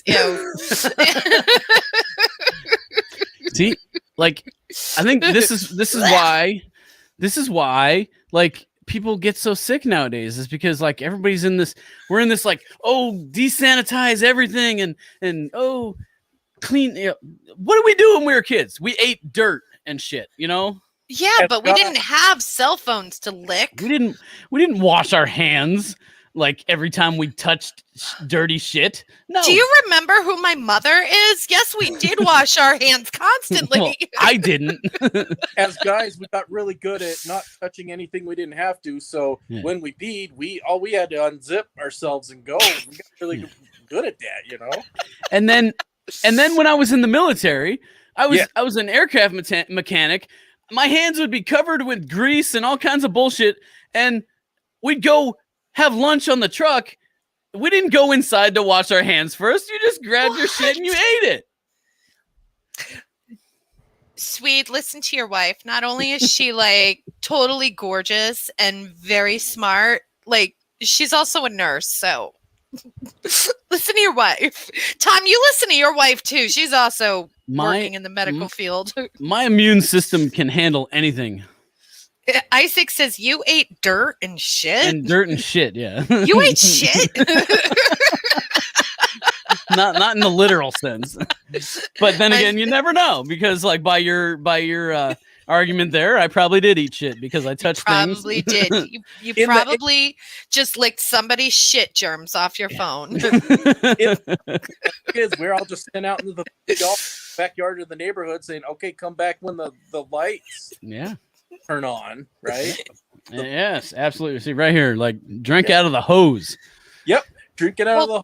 But we might have had a little dog crap on our hands by the end, Muskrat, in my case, I actually liked drinking out of the hose because it was like so nice and cold. Yep. Never got me sick. That's why I think like when I got COVID last year, whatever the fuck, dude, it seems like why is it this last year seems like was like 5 years, all blending together. Oh my god, like everything seems like it was so, like I don't even remember when it was because it was November. So yeah, I got COVID. I was sick for I don't know 3 days where I was like I had a cough, I felt like shit, and then I felt better. Other people are in the hospital for weeks at a time. Like, I don't know. I attribute that to like my immune system is like just built up for this shit. I got my vaccine. So. I've been injected with more fucking shit from the military than like you could shake a stick at. That's true. I mean, you guys got like those anthrax. And every goddamn disease out there. I've probably been stuck for. And big old guns. Yeah. Dude, no shit. Like, I don't know if they still do it. Like, they say they don't do it anymore. But like, you would like line up, and they would have this like gun. Like, you would walk by, and they would drop trout. And it was basically just like pressurized. Like it was basically like a pressurized liquid injector. Like there was no needle. It was just like, and it would pierce your skin and inject the shit into you. And like, yep, you just got vaccinated for 6 different things. Like it's like they just mixed it all together. Here, we'll shoot you up with this shit. They're yelling the whole time, And now all you guys don't want to get your chip, so you're not getting the vaccine right now. But little do you know, you were like the guinea pigs for the chip. See, here's my argument. Here's my argument with the chip people. Okay. Like, oh, they're trying to inject us with this chip. Yes, this right here that you carry around with you every goddamn day is a tracking device. Mm-hmm. It knows where you are. It knows what you're talking about. It listens to everything you say, but Absolutely. You carry it around every day, like no problem. Mm-hmm. But you're worried that somebody's gonna like track you with a vaccine. Come the fuck on. Amazon suggesting crap to me that I have no idea I was talking about. But heard someone else in the background talk about, and it's like, hey, would you like to buy this? Yep. Bro. Yep. That's how they do it. People are so like just like use common sense, people. Mm-hmm. No logic. I honestly have to say, since I had my second vaccine, I still do not have 5G in my house. So, my shot was defective, or there's no chip. So, either way. I have not been vaccinated, and it's not because I'm like anti-vaccine. God knows I've gotten every vaccine known to man. But you have the COVID antibodies in your body because you had COVID. That's my thing. Is I have yet to see any kind of like documented evidence to say that this vaccine is going to protect me any better than my natural immunity because I had it. Yeah. Like, so I'm not in a rush to go get a shot for something that I should already be immune to. Yeah. And then there's still like I've yet to see anybody say it's going to protect you for this long. Like they don't know. They don't know. It might be like a flu shot where you got to get it every goddamn year. Nobody knows. It's a novel virus. Yeah. We're still learning. Nobody fucking knows. But they don't even know. Honestly, like I'm serious. Like I'm serious. Like I'm not against it. Like if the big thing for me is It was very fast. Mhm. It's still not 100% FDA approved. Like, let me see, a few years of studies on how it's affecting people, and at that point, if I feel like I need to get it, sure, I got no Yeah, problem with it. But I I mean, can at this respect point, that. I'm like I've got natural immunity to it as much Mhm. as much as the vaccine is going to give me, in my opinion. Again, Yeah, that's my opinion, but I haven't seen any evidence to say that I'm wrong. pretty much. So yeah, John was that's going my to say thing. something. Oh, just that, we've been all protecting ourselves wherever we go with the masks and Mhm. everything. I haven't had a cold or flu or whatever it is in Mhm. 2 years. Yeah. Next time I have it, I'm feared it's just going to be a blast and it's going to kick my butt. Hmm. So That's what I was saying to my husband. Like, dude, we've been isolating, wearing our masks.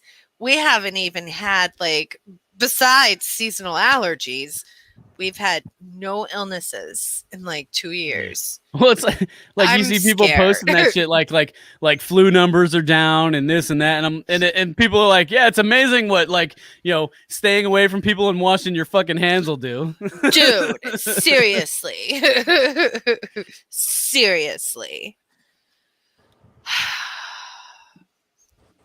Isaac says your antibodies are better than the vaccine. Yeah, see, which is true because they're all natural.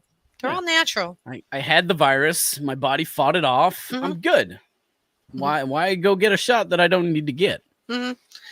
I remember you were Now- like dying for 3 days, though. Yeah, it sucked. I'll admit it sucked. Yeah. I wouldn't recommend going out and getting the virus. Then stop licking your phone. Ew! You totally kill me by doing that. You know this, right? I'm telling Allie. Don't no. She'll flip. She'll kick your She'll ass. flip her shit. She will kick your ass. She's like, "What the hell are you doing?" Yeah. Not only did you lick it once, but you licked it twice. I had to get the beer off. I don't want to waste any. It's bad enough I spilled some. I gotta save what I can. You know what that reminded me of back in the day? We went to the Wayne County Fair one year. Great times. And you ran out of gas at like 4 a.m.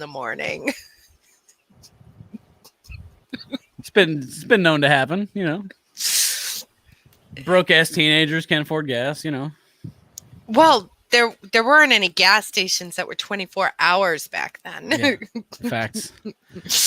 And I remember several of those where I kept a hose in my trunk for that very reason. Yeah. Yeah, I always kept a hose in the trunk. That way, if I ran out of gas, I could get some gas. What are hoes doing in your trunk? Not those kind of hose. I think he means HOSE, not HOES. Yes. Vowel placement. Very important here. But yeah, I remember. I don't condone siphoning gas out of other people's gas tanks, by the way. That just tastes nasty. We all had to take turns. Yep.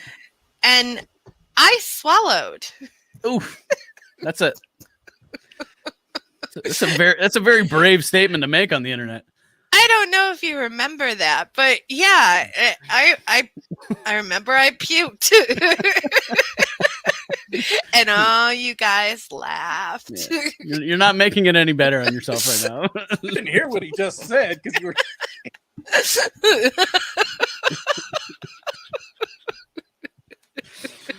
Oh my god! You guys are such assholes. Oh my god! Part of this group.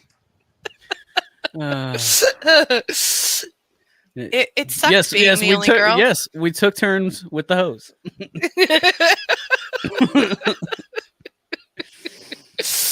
Oh, that sucked. I remember having a siphon diesel. The Humvee car. That's where hose go, right? In the trunk. That's what you do in Grand Theft Auto, right? I just run them over and then take my money back. That's all I do. I remember doing that too. Did you see the one where Conan O'Brien plays Grand Theft Auto? He did the bit where he's playing video games, and he was playing Gronk and the guy from Seattle. I forgot his name. And they keep going to the strip club and like shooting it with missiles and crap. Because they don't. Never mind. That sounds funny. Gotta look that up. Well, and Gronk playing Grand Theft Auto. Yeah. I do like Gronk as a dumb college jock type guy. Oh my What? You can... Story of my life. Story of my life. You said it, and you said it on the internet. It exists forever. I can't take it back. Keep it going too. So I swallowed gasoline just in case we needed to make that, differentiate from other things that can be replied in there. I mean, yeah, it was like a small mouthful of gasoline, and it was so bad. Oh, that's horrible. And then I puked, and then you guys laughed. And then you laughed, yeah. And then you laughed. And as we did. Is that what the kids are calling it these days?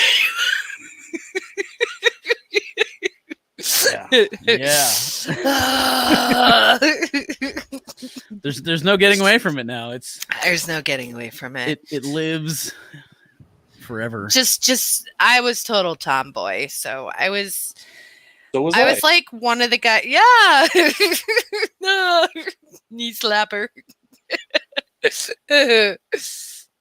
I hope Jason and Dave are watching this. That'd be great.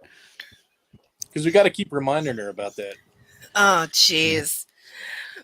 I was total tomboy. The views of the Sidebar Cantina Fireside chat are not necessarily the views of Dave and Jason.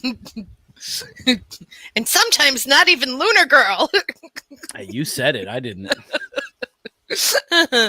Oh, man. I just called you out on it. Yeah, I know. It's one thing is that's why my husband calls me a naive summer child, because I'm like, I just say things and they can be always misconstrued, but that's why my wife always says, I'm going to go get some gasoline, because Matt at that point will say, go to Taco Bell. Taco Bell.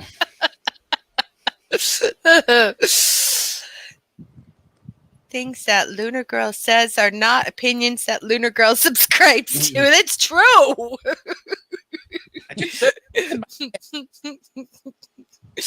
Yeah, I'm always that person. I just,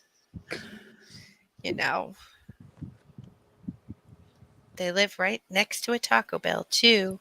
Yep.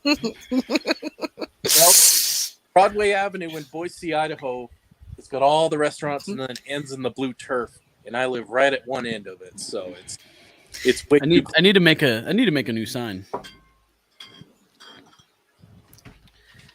What? A new sign that said instead of saying I have to pee, I need one that says I need another beer. Is that a Boba Fett brand? It is. It's a Boba Fett koozie. Oh, it's a koozie. Oh, yeah. That's cool. Oh, do you think it was a beer? Yeah. I actually have a Mandalorian branded beer on my shelf over here. Actually, yeah. Scott says that Kim is the same way.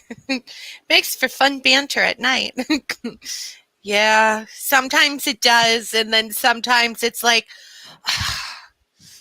And sometimes traction control compound. It totally makes sense. You put it on there so they can have traction, so the car can go. That's a little used and abused thing.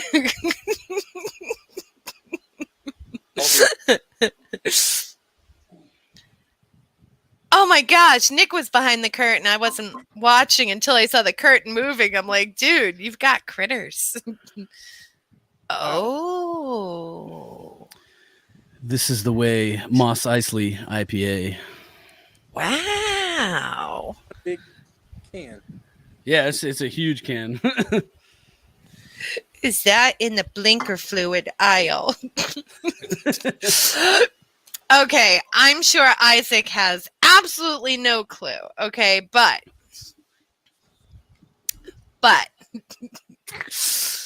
hanging out with these friends of mine. Nerf herders. I didn't have a dad who could teach me all the ins and outs of cars, okay?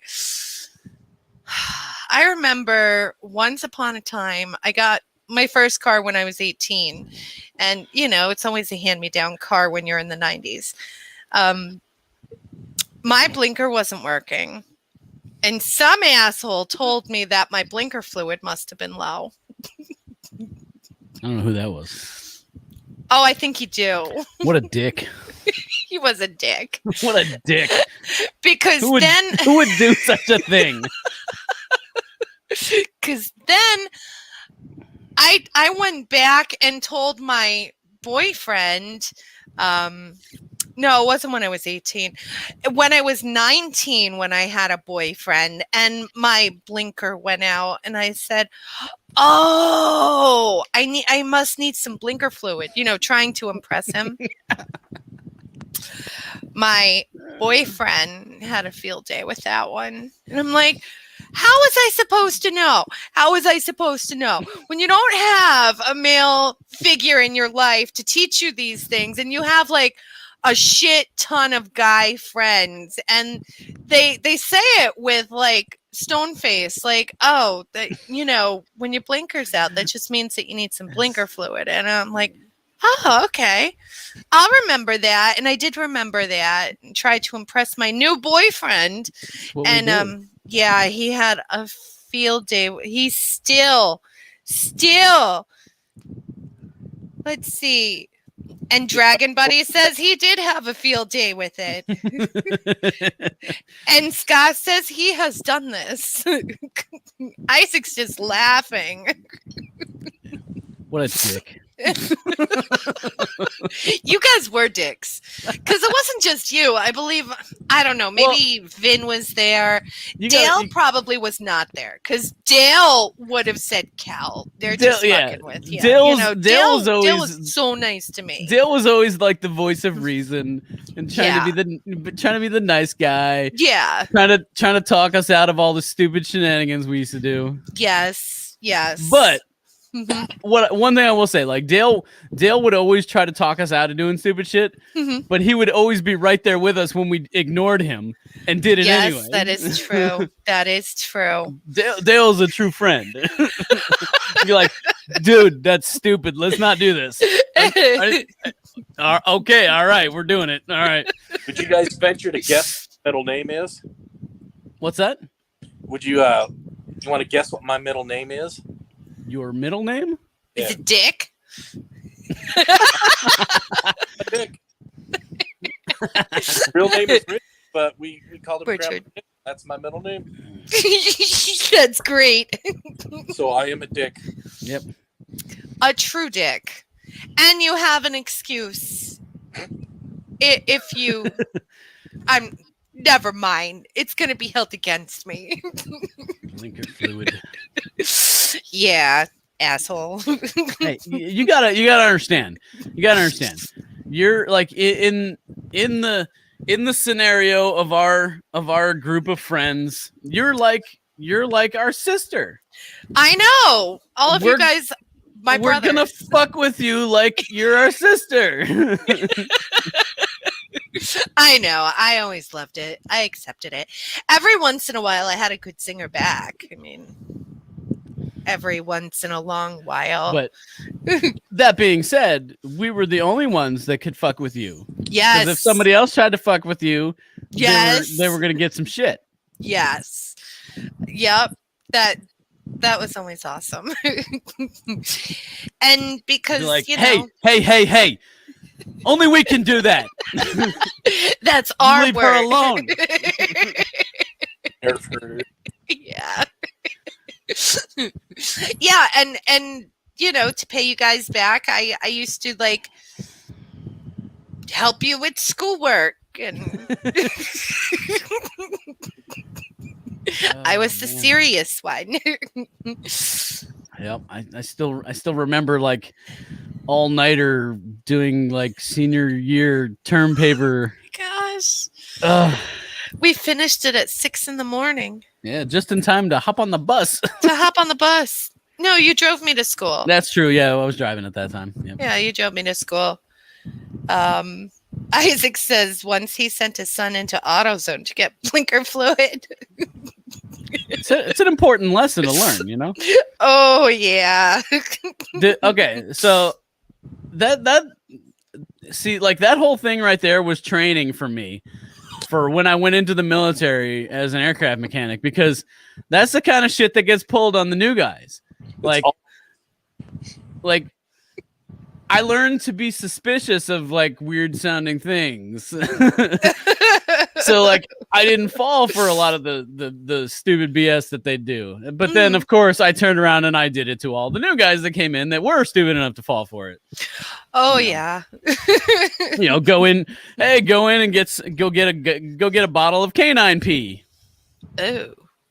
Why? And, you know, well, like, okay, so first of all, like, you gotta understand, like, everything in the military has acronyms. Right. So, like, you know, you ask somebody for, hey, get some K9P. Yeah. And you say it that way, K9P, not K9P. So then they think it's a thing. They think it's like some chemical you're supposed to use, and they go in and they ask for K9P, and you know, everybody laughs at them, or you know, like prop wash, or you know, go get a yard of flight line, or like get the keys to the jet, you know, that kind of like all that bullshit that we used to do, like have somebody grab a trash bag and stand behind the aircraft and get a hot exhaust sample. You know, all these bullshit things we used to do to the newbies.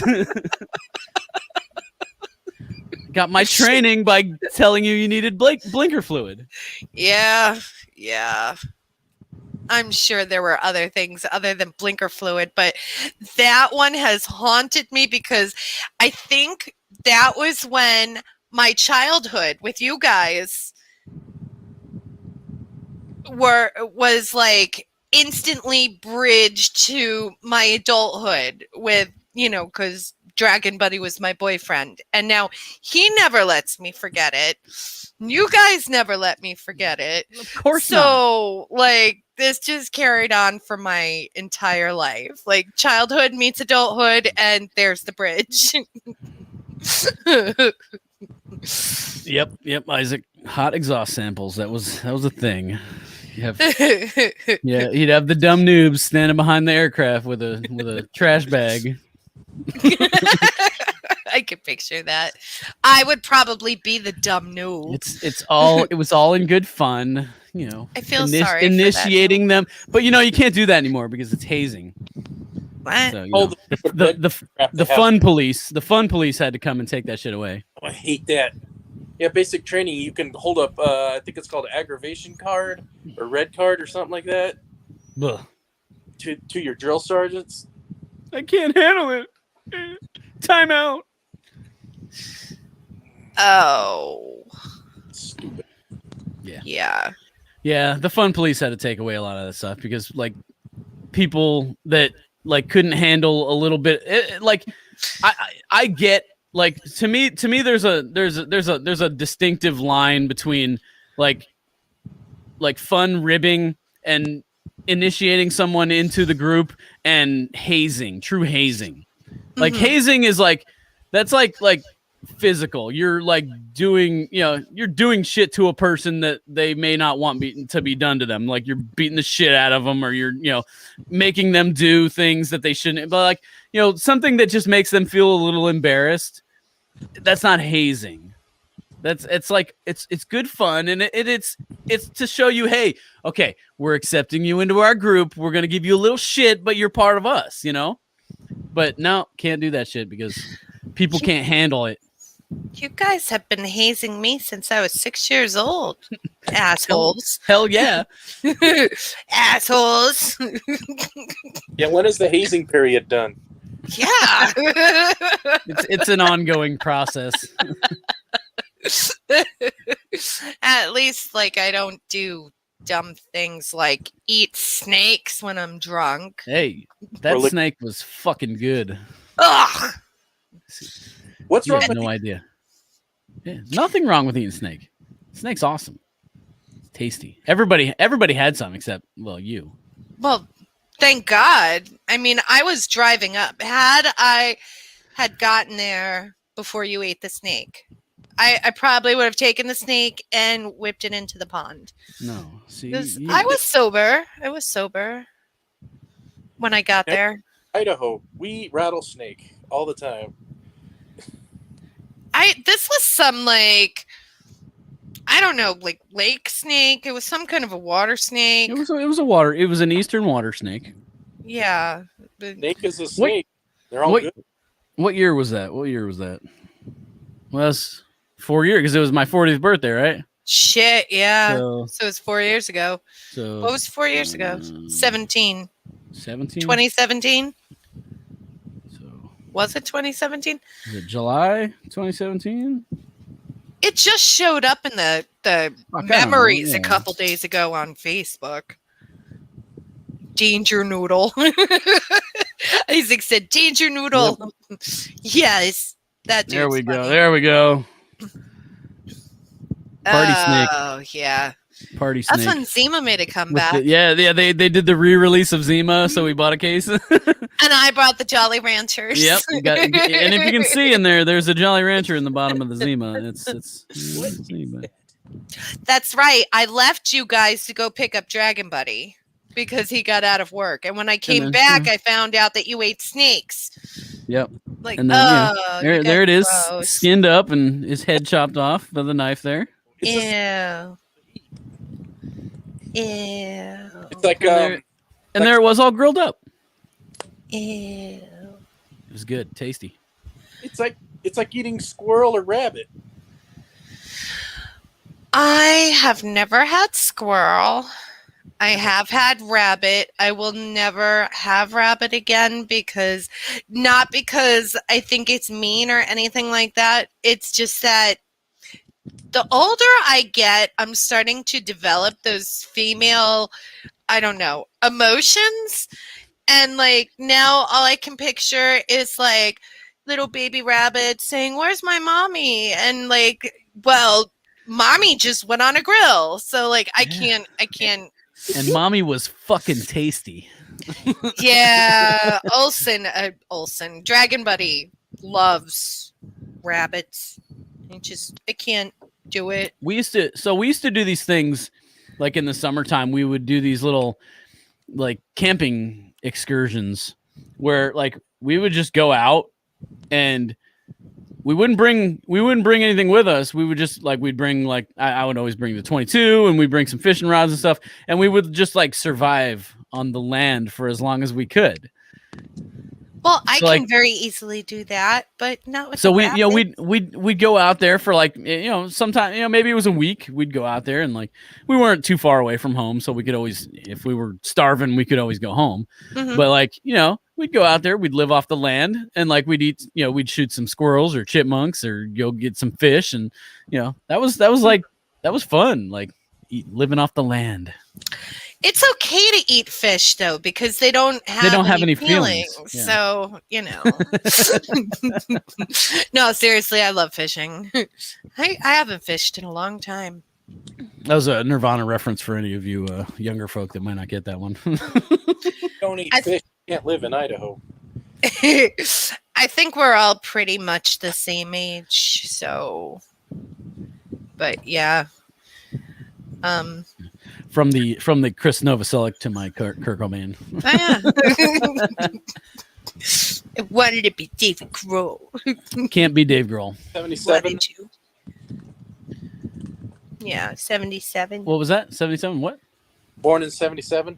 Yeah. Yeah. Okay, same here. Yippers. Yippers. July 3rd, 2 days ago.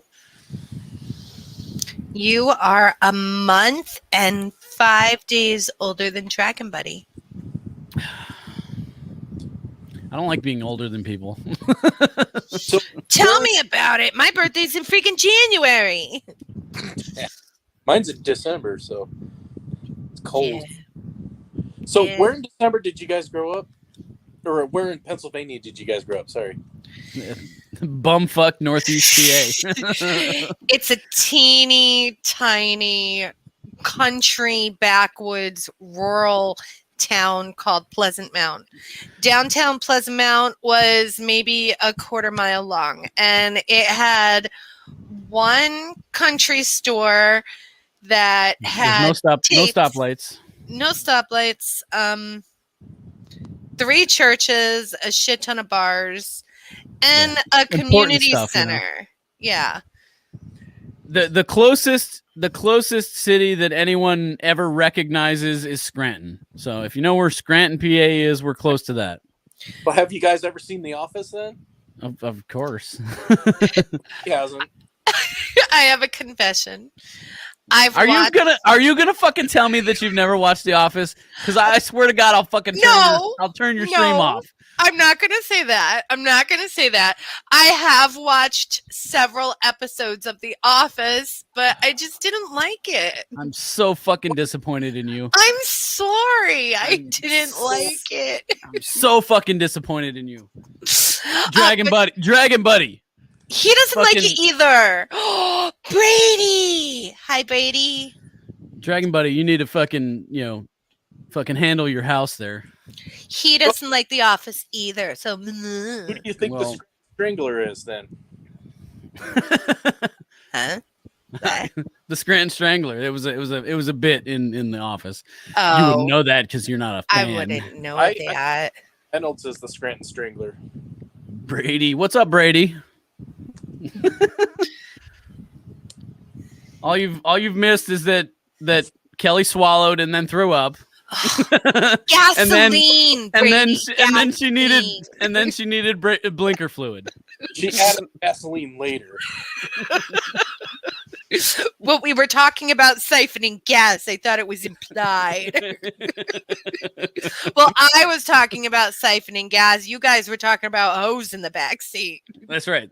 It was hose in the trunk. Get it right. He has hose in the trunk. We know. Nick wasn't that cool. I keep hose in the trunk. Nick wasn't that cool to have hose in the trunk. He had a furry coat and everything and a hat.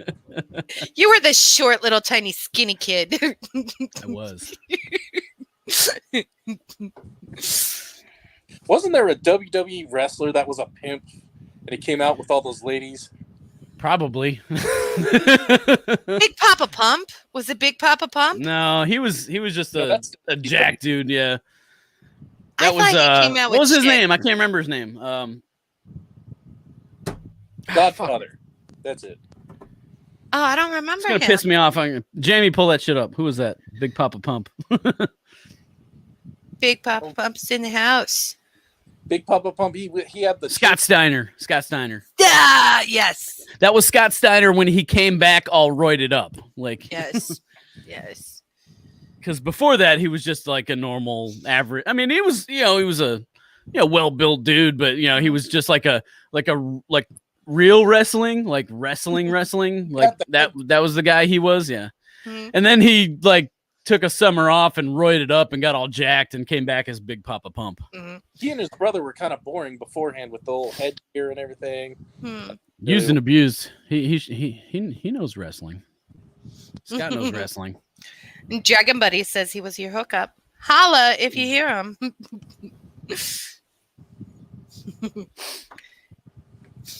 Oh man. Yeah, if you don't like me, bite me. Man. Actually, I took my wife to a WWE match like 6 months after we got married, and Matt came along too, orange jacket guy. Oh, nice. And she was like, "What is going on here? Who is Shawn Michaels? What is this? He's kind of gay." Like, he is not gay. Manly. He's the manly man. I still watch WWE from time to time.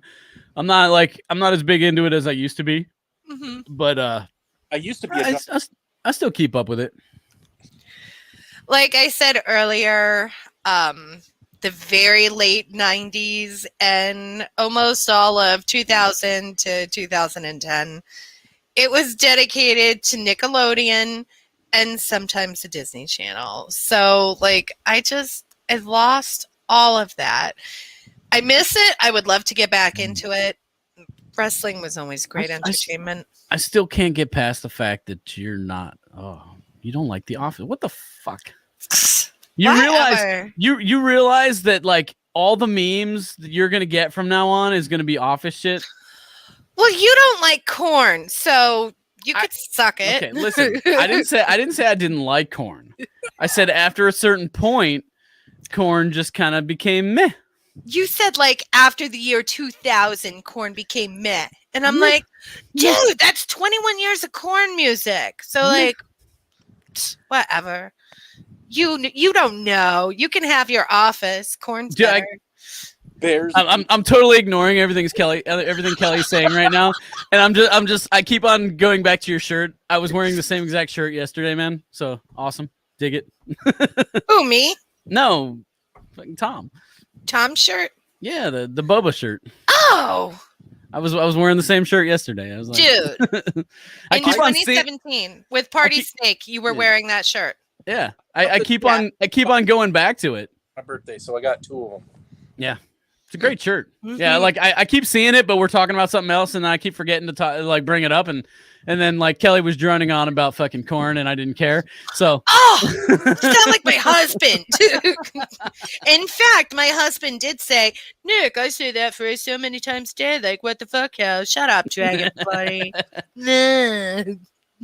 Look, I'm not saying I don't like corn. Like old school corn is the shit. But after a while, they just got kind of meh. They fell off my radar. They never got meh. Like honestly, like Blind, like that drop in Blind, like that bridge is probably one of the heaviest fucking things I've ever heard in my life. Like just I can see, I'm going blind. Like that shit is like the heaviest shit in existence. Yeah. But a couple albums into that, you bite your tongue. Meh. Bite your tongue. Then Head found Jesus and or was it Monkey? I don't know. One of the guitar players found Jesus and left the band for a while. I think it was Head or Monkey, one of them two. Monkey actually just went into rehab and is taking a little break from corn, and more power to him. I want to say it was Head that found Jesus and left, and then he came back.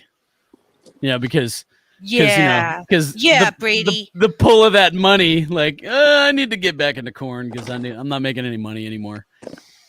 Yeah, Brady says, "Shut up, Swede." Yeah, yeah. I like corn. Love corn. And Mudvayne just meh.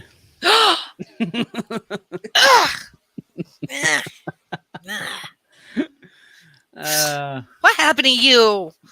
Meh. Kind of like I find the funniest thing in the world was when I told Kelly that for the first time that I wasn't really a big fan of Mudvayne. She was like making it her mission to find a song by Mudvayne that I was like, and she kept sending me these videos, and I'm just like, nah. She's like, well, you have to like this one, and she's like, here, watch this one. Nah. Sorry. Yeah, that like drove me nuts. Dragon Buddy wants to know what in the hell happened to Swede. Sorry. I can't. Okay, Scott has something that we can both agree on, or that the three of us could agree on. Scott says at least corn isn't nickel crack. 100% facts. I call them whiny back. Like 100% facts. We can definitely agree on that. But here's the thing. Here's the thing with Nickelback. I went to that concert. I'm sorry. Are you a Nickelback fan, sir? No. Maybe. So I here's the thing. I still like you though, Tom. You're still my friend. Here's the thing. Like I'm not a Nickelback fan. Like, but one thing I will say is like you hear like everybody you talk to about Nickelback is like, fuck that band. God, they suck. They suck. But guess what? They've sold millions of records and they're on the radio all the time. Somebody out there is listening to them. So that tells me that there's a lot of people that that love that band, but just don't want to admit that they love that band. Like, you know what? 100% closet fan. Here's my theory. Millennials who are just starting out probably like Nickelback. And I think I might be wrong, but I really have a feeling that our boomer parents latched on to Nickelback and said, oh, look, I could jam with the kids. Yeah, because, like, they're just so whiny, you know? Like, they whine. What's his name? Chad Neanderthal. I don't fucking know. Look at this photograph. And the sad thing is that this was back before I streamed music, and they were on like every station. So unfortunately, I know almost every word to their popular songs, which is like,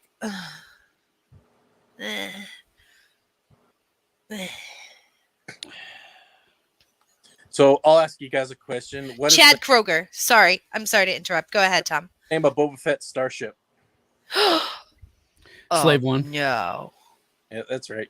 Okay. Yes. It's It will not always be Boba Fett Slave starship. Yeah. Fucking The Washington bull- football goddamn players. Fucking bullshit.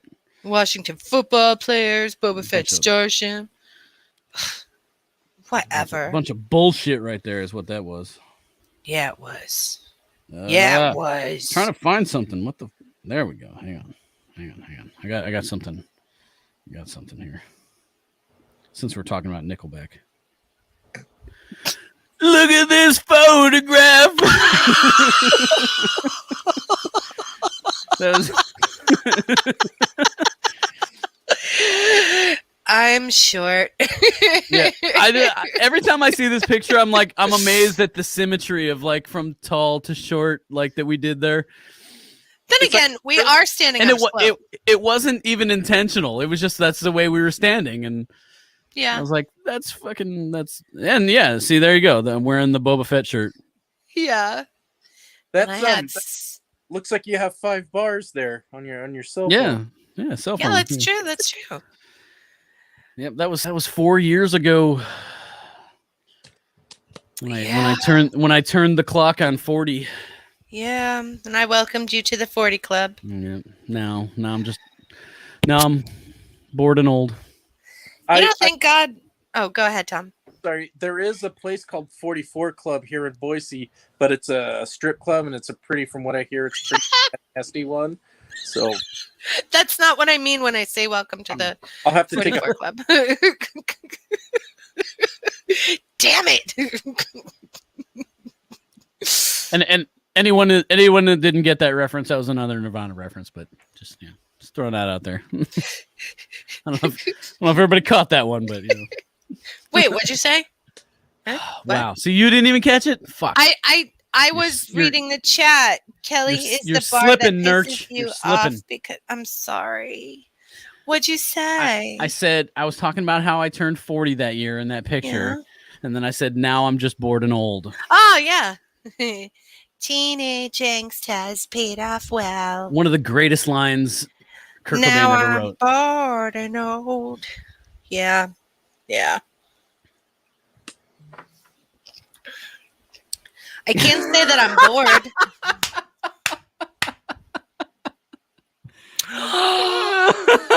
Dragon buddy. That is the greatest comment of the show so far. Man. Oh my gosh. It's when true though. You got that one bar. It don't mean shit. When I first met Dragon Buddy, he was such a fucking asshole. And then after knowing him for like a year, we went on a date and he was still an asshole. And then a second date and he was an asshole. And then the third date, we finally got it right. But like, honestly, even though he was an asshole, he reminded me of you guys. And that's why I enjoyed hanging out with him. But such an asshole. Shut up, Dragon Buddy. It's fucking great. It's fucking great. Yes, and then Dragon Buddy says, and now he's my asshole. Every time no service area, we should take a screenshot of our phone with just one bar and tag Kelly in it.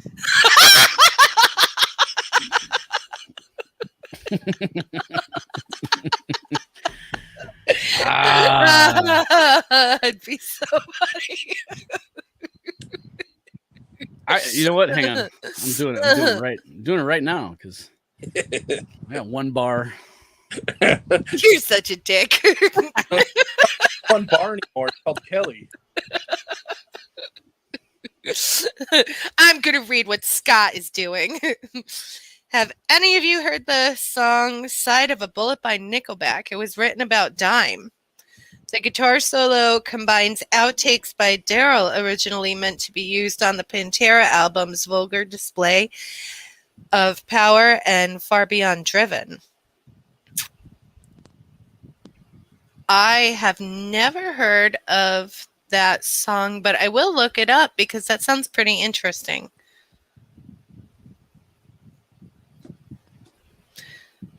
Jack and Buddy, why are you saying, damn it, Lunar, you need to send an email? I'm not preventing you from sending that email.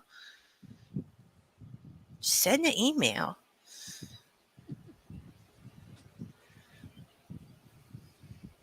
Boom. Only one It's bar. in the cantina. Oh! Such a jerk. Such a jerk. Damn it. Nicholas Svensson tagged me in a photo with the Sidebar Cantina. Right. That's right. Doing it live. Like, this is fucking interactive right here. Come on. Yeah, right? Hey, we were doing it live for like 2.5 hours. I'm pretty impressed. Yeah. We seriously, we came into this with like absolutely zero fucking structure or topics to to discuss. Just like we're just gonna fucking do this shit.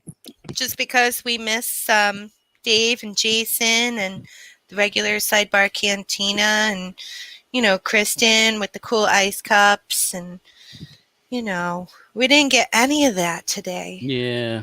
I saw a cup on Amazon. It's perfect for Jason for the ice when they come in. You drink what you drink, and at the end it is a middle finger giving the finger. Oh, dude! At the bottom of the cup. Nice. I forgot. Like Isaac had asked if we could discuss the Hollow Earth and the lizard people. Oh, the lizard people. Have you seen Kong versus Godzilla? I have not. Oh no, it's got a good My son watched it, but I didn't see it. It's got Hollow Earth theory. It's actually really, really cool. Hey, Nick, hold up your sign while you discuss that. I'm going to take a break. Okay, discuss.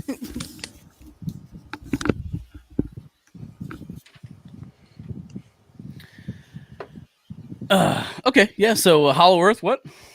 Well, no, I'm not a believer in it, but there was some really cool stuff on it in Kong versus Godzilla. I don't want to spoil it for you if you're going to watch it. But I could care less. But I don't know if there's anybody else out there that's still itching to watch that movie. That's where the monsters and the gorillas and all that stuff, they originally come from, and they build a ship to go down there to try to find Kong's original home and get him down there. And it's just a whole thing. It's really, really neat where all the Godzilla monsters and Godzilla and Kong and all that where they came from. And Skull Island was one of the portals to the Hollow Earth. It was really cool. Not everyone liked that movie, but I liked it. Like Bill and Ted 3. Where are we at? I'm trying to see. I keep on seeing people saying they're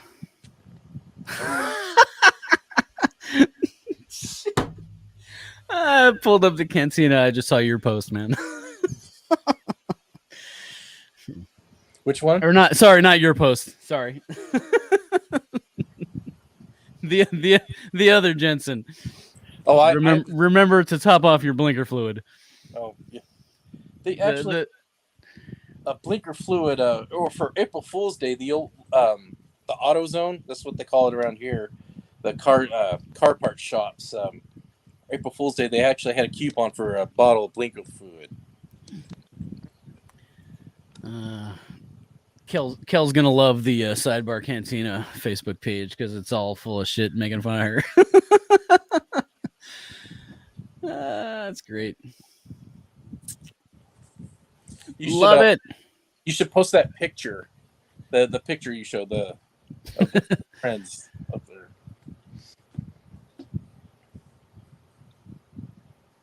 Ah, man. Good stuff. So have you watched Bad Batch? You up to date on that? I watch that every week, and I watch Loki every week. Yeah, Loki. Oh man, that after credits scene was the best. Yeah. It gave way to all those memes because every Marvel actor's been doing other stuff, right? So it's everything's a variant or whatever. Yeah. It's really cool. Hopefully they'll add in the X-Men for that, but who knows? Yeah. They really messed with us with WandaVision. Oh yeah, they're bringing in the X-Men, they're bringing in the mutants, and here's the other guy. Oh wait, nope. Yeah. Some guy with the last name Boner. Boner, yeah. See, like, I don't know, like, WandaVision was kind of like, it seemed like it was really split between people that dug it and people that hated it. Yeah. I found it, like, I thought it was interesting. Like, the first few episodes, I was like, what the hell's going on here? Like, it was weird at first. But I kind of got what they were doing with, like, bringing back the old TV sitcoms and stuff. And each week it was like they'd move into the next decade and stuff. Yeah, it was fun. Yeah. Yeah. So it was cool. It was like that nostalgia bit.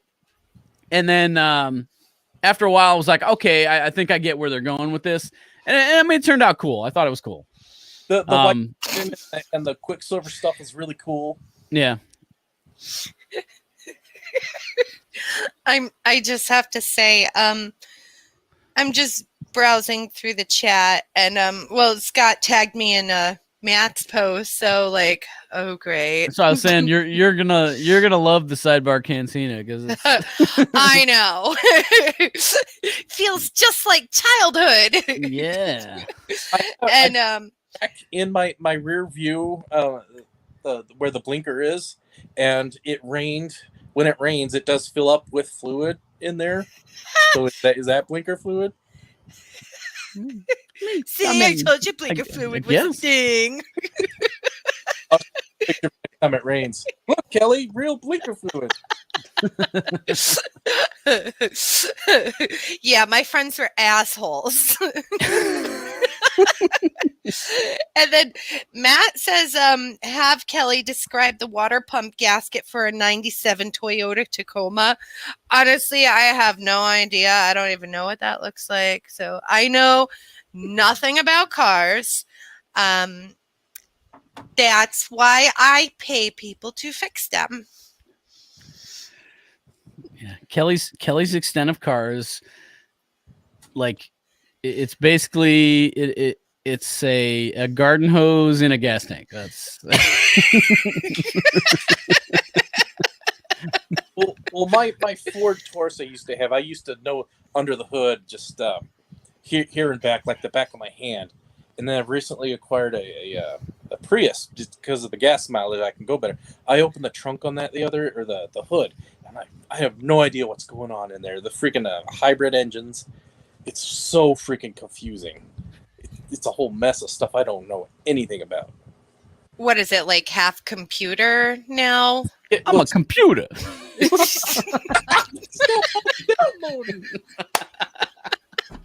need a computer. Holy shit! Wait, no, you need a computer. Stop all the download.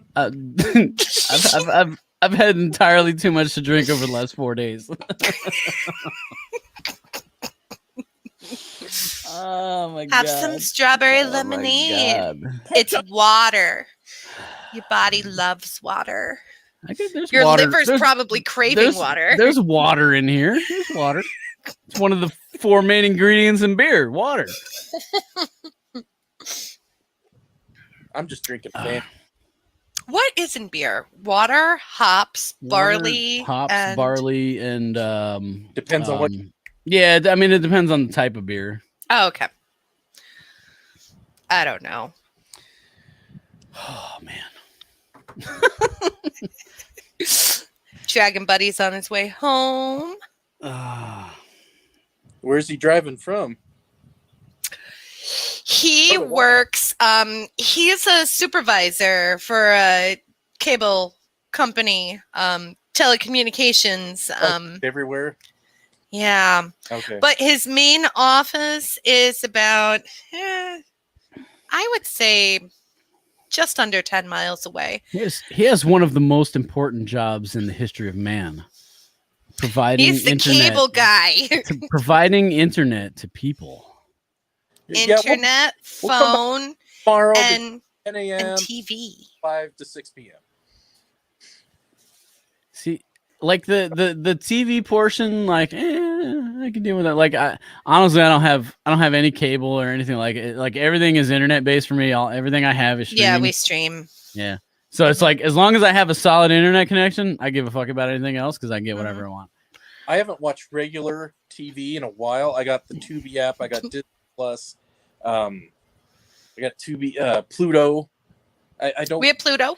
Regular TV because SNL sucks, right? So anything there, they put it up on YouTube. I watch that whenever that comes out. I don't like the closest I get to live TV is Hulu Live because I'll watch sports and shit on that. Let me start it on Hulu. I know all about you guys' local politics than I ever want to know. Oof. Here in Boise, Idaho, I get this freaking commercials for Pennsylvania. Yeah, that's been added recently. Pennsylvania, New Jersey, political ads. Like this guy named Singh something that's running for governor. SINGH something. I don't know. Attack ads for him and against him. I don't know what's going on, but I'm getting freaking Hulu. Well, thank God he's not my governor, but I think, dude, when does Pennsylvania governor? That's next year, right?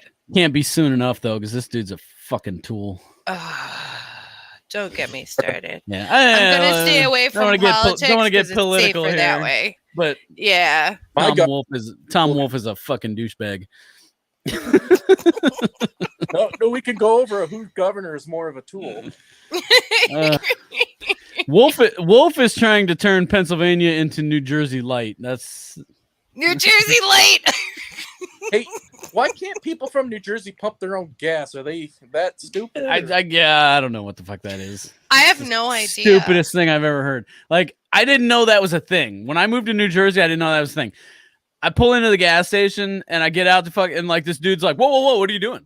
I'm like, I'm getting gas. I'm like, no, I have to pump it. I'm like, why? Why do you have to pump it? They treat it like a federal crime. I was in Oregon doing the same thing. It's a state law. Yeah. I was there trying to pump my gas in Oregon. Whoa, what are you doing? We're about to arrest you type of stuff. And I'm like, I'm just pumping my own gas. What the heck is wrong with everyone? Mm-hmm. In Pennsylvania, they teach you how to pump your own gas as a teenager. Like girls like me, I know how to pump gas too. Amazing. Well, okay. Not to be crazy or anything, but anyone that knows about the birds or bees or experienced that, you know how to pump gas. You know how to do that. I'm not trying to be crass. But you know how to pump your own gas if you've ever experienced that or seen that or anything like that, right? You put the thing in the hole. And it's all the buttons that get you though. Well, why can't people pump their own gas? This is so stupid. What's the It's ridiculous. And that's the thing is, like, it makes it even worse because the base that I was working at in Jersey, like, they don't have to follow the New Jersey rule. So like you get out of the gas station on base, you pump your own gas. But then you go off base, you try to get out, and they're like, whoa, get back in your car, sir. Like, like you're gonna hold the place up because you're getting out to pump your gas. Yeah, there So was stupid. 5 lanes for pumping gas, and there was only 2 there because you had to have the employees do it, and it was around the block and almost around the other way, just because only they could do it. Like, I remember the days, growing up in Pennsylvania, I remember the days where you had, like, self-service and you had full service. And, Yep. like, you pull in there and you'd have somebody else pump your gas and maybe check your oil, wipe your windshield off. Oh, and remember that? You give them a little tip, Yeah. you know? But, like, if you didn't want any of the extra attention, you just pull into the self-serve and you pump your own gas and you're on your way. But, Yep. yeah, New Jersey, man, it's like a racket, man. Well, in New Jersey, don't the homeless people wipe the windows for you there? Yeah, you pull up to a stoplight, they're out there. Yeah. In the scary parts of town. Shit, not even the scary parts of town, just like anywhere. Well, I haven't been to New Jersey in a little while. Fucking I mean, like outside of northern New Jersey. yeah, Newark. So I joke around. I joke around a lot. I hate New Jersey. I've no secret there. And I always like joking around and I say like that New Jersey is like the armpit of America. But in reality, it's Newark. Newark is the armpit of America. Like Southern Jersey isn't that bad, other than the fact it's still Jersey and they still fall under that umbrella of stupid. But Moscow was the armpit of America. I take difference with that. What is Moscow, Idaho? Moscow? Nah, I don't know, man. It's where Newark, New Jersey is quite a shit pit. it is a literal crap pit because there's just animals everywhere. The University of Idaho is there, and it's the crappiest university ever. They got the crappiest fans. Well, they played Penn State a few years ago. I don't. It ended up being like 70 something to 3, or I don't know, but Moscow, Idaho is the literal crap pit, the armpit of it. And I have to say that the thoughts and feelings of the Sidebar Cantina Fireside chat are not necessarily the thoughts and feelings of Jason and Dave, who are New Jersey residents. Fuck Jersey. Fuck Jersey. I would like to know the little reasoning why they have the can't pump your own gas law. Yeah, I honestly I don't know. I like. Yeah, it's pretty stupid, but yeah, Dave, Jason, if you're listening, fuck Jersey. Fuck Jersey with a big, huge dildo and a sandpaper condom. Fuck Jersey. They're on vacation. They're not listening to us. Dave likes to play the "I'm from PA" card whenever they talk crap about Jersey. Yeah, he calls himself a Philly boy, but he does reside in Jersey. Mm-hmm. Oh, I'm all about Jersey, but yeah, Jersey sucks. Yeah, I'm from PA. Yeah.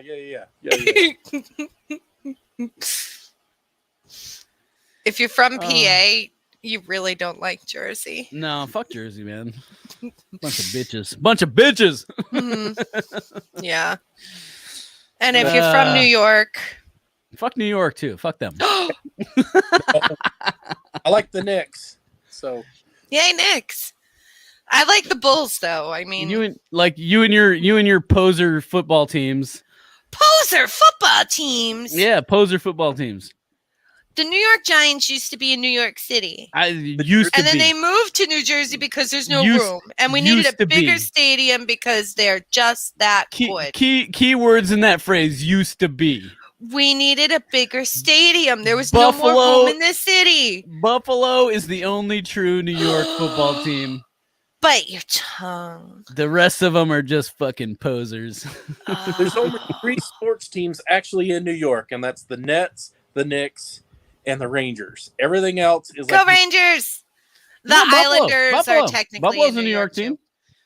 The Islanders are also they're on Long Island. Yeah, they're in Long Island. I side with David. Long Island. Doubles. Long Island. Long Island. Long Island. Yeah, Long Island. Long Island. Long Island.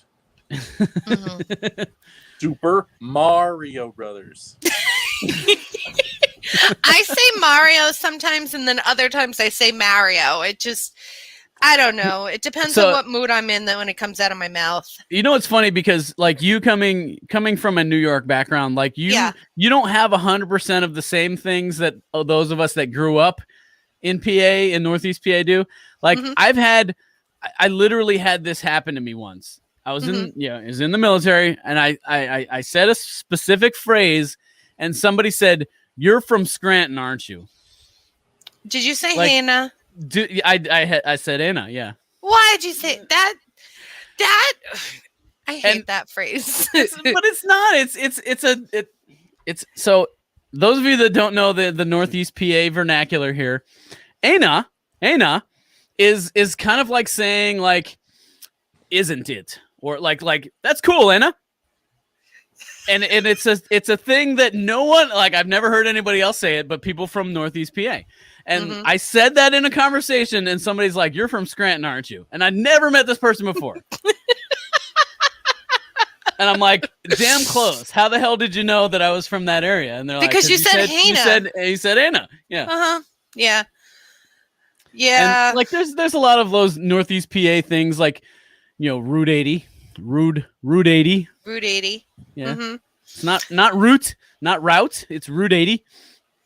It's supposed to be Interstate 80. Just it's Route 80. To be technical about it, it's I-80. City? What's that? Why is Scranton called the Electric City?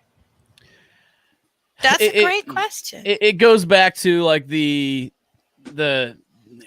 basically the beginnings of Scranton, like that was the whole, like, you know, coal and all that shit. Like the coal industry was basically providing power for everything.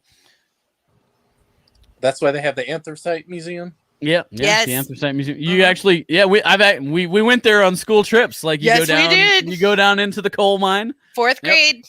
She's got to watch The Office. I'm telling you, man. I couldn't get into it though. I even tried the British Office, and I couldn't get into it. No. Sorry. You're getting inundated with Office memes. I'm telling you. Just fucking prepare yourself, because it's happening. It's happening. No. Coming from the person who said that. You said that corn was lame. Hey, you know what? You can keep going there.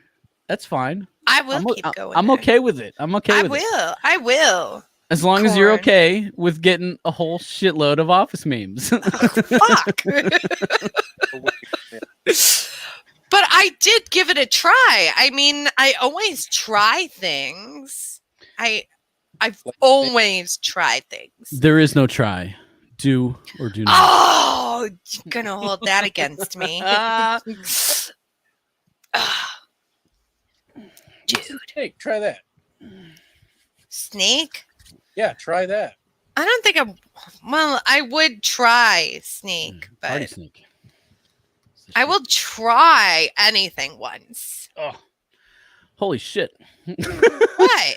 I just happened to look at like how long we've been going for. Like, how long? Holy shit! We're almost going on 2 hours and 47 minutes. Of talking about nothing and everything. Bullshit. Yeah, this is like the embodiment of fucking Seinfeld right here. Like, it's a show about nothing, but here we are almost 3 hours later. So what's the deal with airline peanuts? Airline peanuts. We were just talking about airline peanuts. Not seen Seinfeld either? I did see a lot of Seinfeld. Look, man. I got your reference. You got to excuse the upper right-hand corner. No, we were just talking about peanuts the other day, like airline peanuts, but I forget who I was talking to about them. And I said, don't forget the peanuts. But I forget. I don't know. I could have been anywhere. Oh, my husband's home. The longer this episode goes on, the more disappointed I am in you, Kelly. Dragon Buddy, throw a potato. I did watch Seinfeld. I didn't watch Seinfeld until I got with Dragon Buddy. But since I started dating him, I saw all the ones from 1997 until the end. So here. I don't know all of them, but I wouldn't mind going back and revisiting. It started in 1990. We're talking about 1990 this week, so Yeah. Okay. Does anyone know who's streaming Seinfeld? Hulu. Hulu? Maybe. Yes. I don't know. Okay. I will make it a point to go back and start the 1990 season of Seinfeld. That's actually that's only about 7 episodes. Because the first season was very short, so Okay, yeah, I could do that in a week. All right, well, I'm gonna have to Is it punch time, off sweet? here. Yeah, I got other shit I gotta do today. The wife's already You gonna be got pissed it. off when she comes home and I'm drunk again. Yeah, and I'm gonna tell her you're fucking licking your phone. Yeah, So gross. Oh, Dragon Buddy was just there for a second and now he's gone. Alrighty, you guys. So yeah, much love for the chat. Everything was fun tonight. Thanks for joining us. Lots of good stuff in there. Tom, thanks for jumping in with us. thank you. Love the shirt as always. Kelly, thanks for co-hosting this Anytime. fucking shit show with me. Thanks for coming to my rescue and Tom's rescue too. Like, I wouldn't have done it if it was just me, but Tom wanted us to all hang out too. So it was like, we really should get together. Always fun. Always fun. And always good to make fun of you Mm-hmm. and all the bullshit we used to do to you. Yeah, you're lucky I love you guys. Yeah. Oh, shit. All right. I guess you have to be Dave to close the show out here. All right. So all right. I'm Where just do I gonna click? I'm gonna say goodnight here, and Dave and Jason will be back at it next week, talking about the music of the 90s. And in the meantime, you guys send me your songs from the year 1990, Yes. not the decade, just the year. I Yes. know it complicates things, but it'll be really epic when we have 10 playlists from each individual year. So Yeah, I will try to sit down with a list of songs from 1990 and pick my favorites. Yay! and get them to you. Sounds like a plan. Tom, any last parting words? Football starts in fall. I'm just waiting for that. Woo! Yes. I think something we can all agree on right there. Yeah, absolutely. The Absolutely. Blues guys are done. Absolutely. Alrighty. Alrighty. So yeah, we'll end this thing off, and Thanks to everyone who joined us in the Yeah. chat. absolutely. And the Sidebar Cantina will be live again in 1 week. No Used and Abused tomorrow. That show will be live again on July the 13th, I believe it was. What am I gonna do? I guess the Escape Pod is the next one, and they go live Wednesday, at right? 7. Yeah, Wednesday night. What are we 7 talking about this p.m. week? Eastern Daylight Time, and they are talking about how to make a podcast. How to make a podcast. I've enjoyed the Kevin Smith stuff lately. Oh, I haven't been able to join in live, but I've been watching it. Dude, love the Kevin Smith stuff. Great stuff. So Don they Brady introduced you in kicking a ass. really epic way last week. Oh yeah. when they did their shout outs.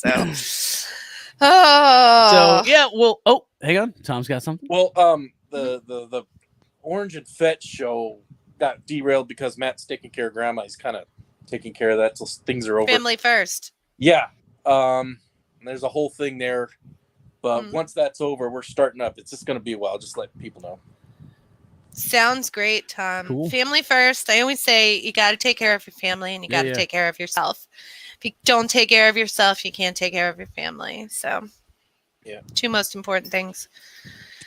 As far as me, look for some stuff coming out of Swede Studio soon. Like I said, hopefully we're gonna have a new trailer for pretty fucking epic '90s song coming up real soon. Trying to wait. put the finishing touches on it. So all you fans of the '90s are gonna love it. Can't wait. And what's up? Tactical Swede. We got any more of that coming? Honestly, yeah, Tactical Swede has kind of gotten put on hold, like with the whole quarantine lockdown bullshit, and then like fucking ammunition prices. It's been prohibitive for me to do much with that channel.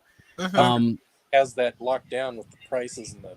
Yeah, it like I have what I have, and I don't want to dig into my fucking stockpile. I fail you some, but I think that's illegal. Yeah, but yeah, my recreational use ammo has been limited, so I haven't had much to do on that channel. I would love to get back to doing some shooting and put some stuff out on that channel, but just haven't had a chance. Big Swedes, excellent adventure. You know, I do these things from time to time, but you know, again, this channel was always meant as the catch-all. You know, as things come up that don't fit on one of the other two channels, this is where it goes. Swede Studios has kind of been the main push right now because that's what I have time for. But yeah, we got some more stuff coming soon. But yeah, we're gonna close this thing out, and all right. As the boys would always say, may the force be with you. And may the force be with you. And with you. Drink. Oh. Okay, now where do I click? What the? Peace. Good night. What the heck is Peace.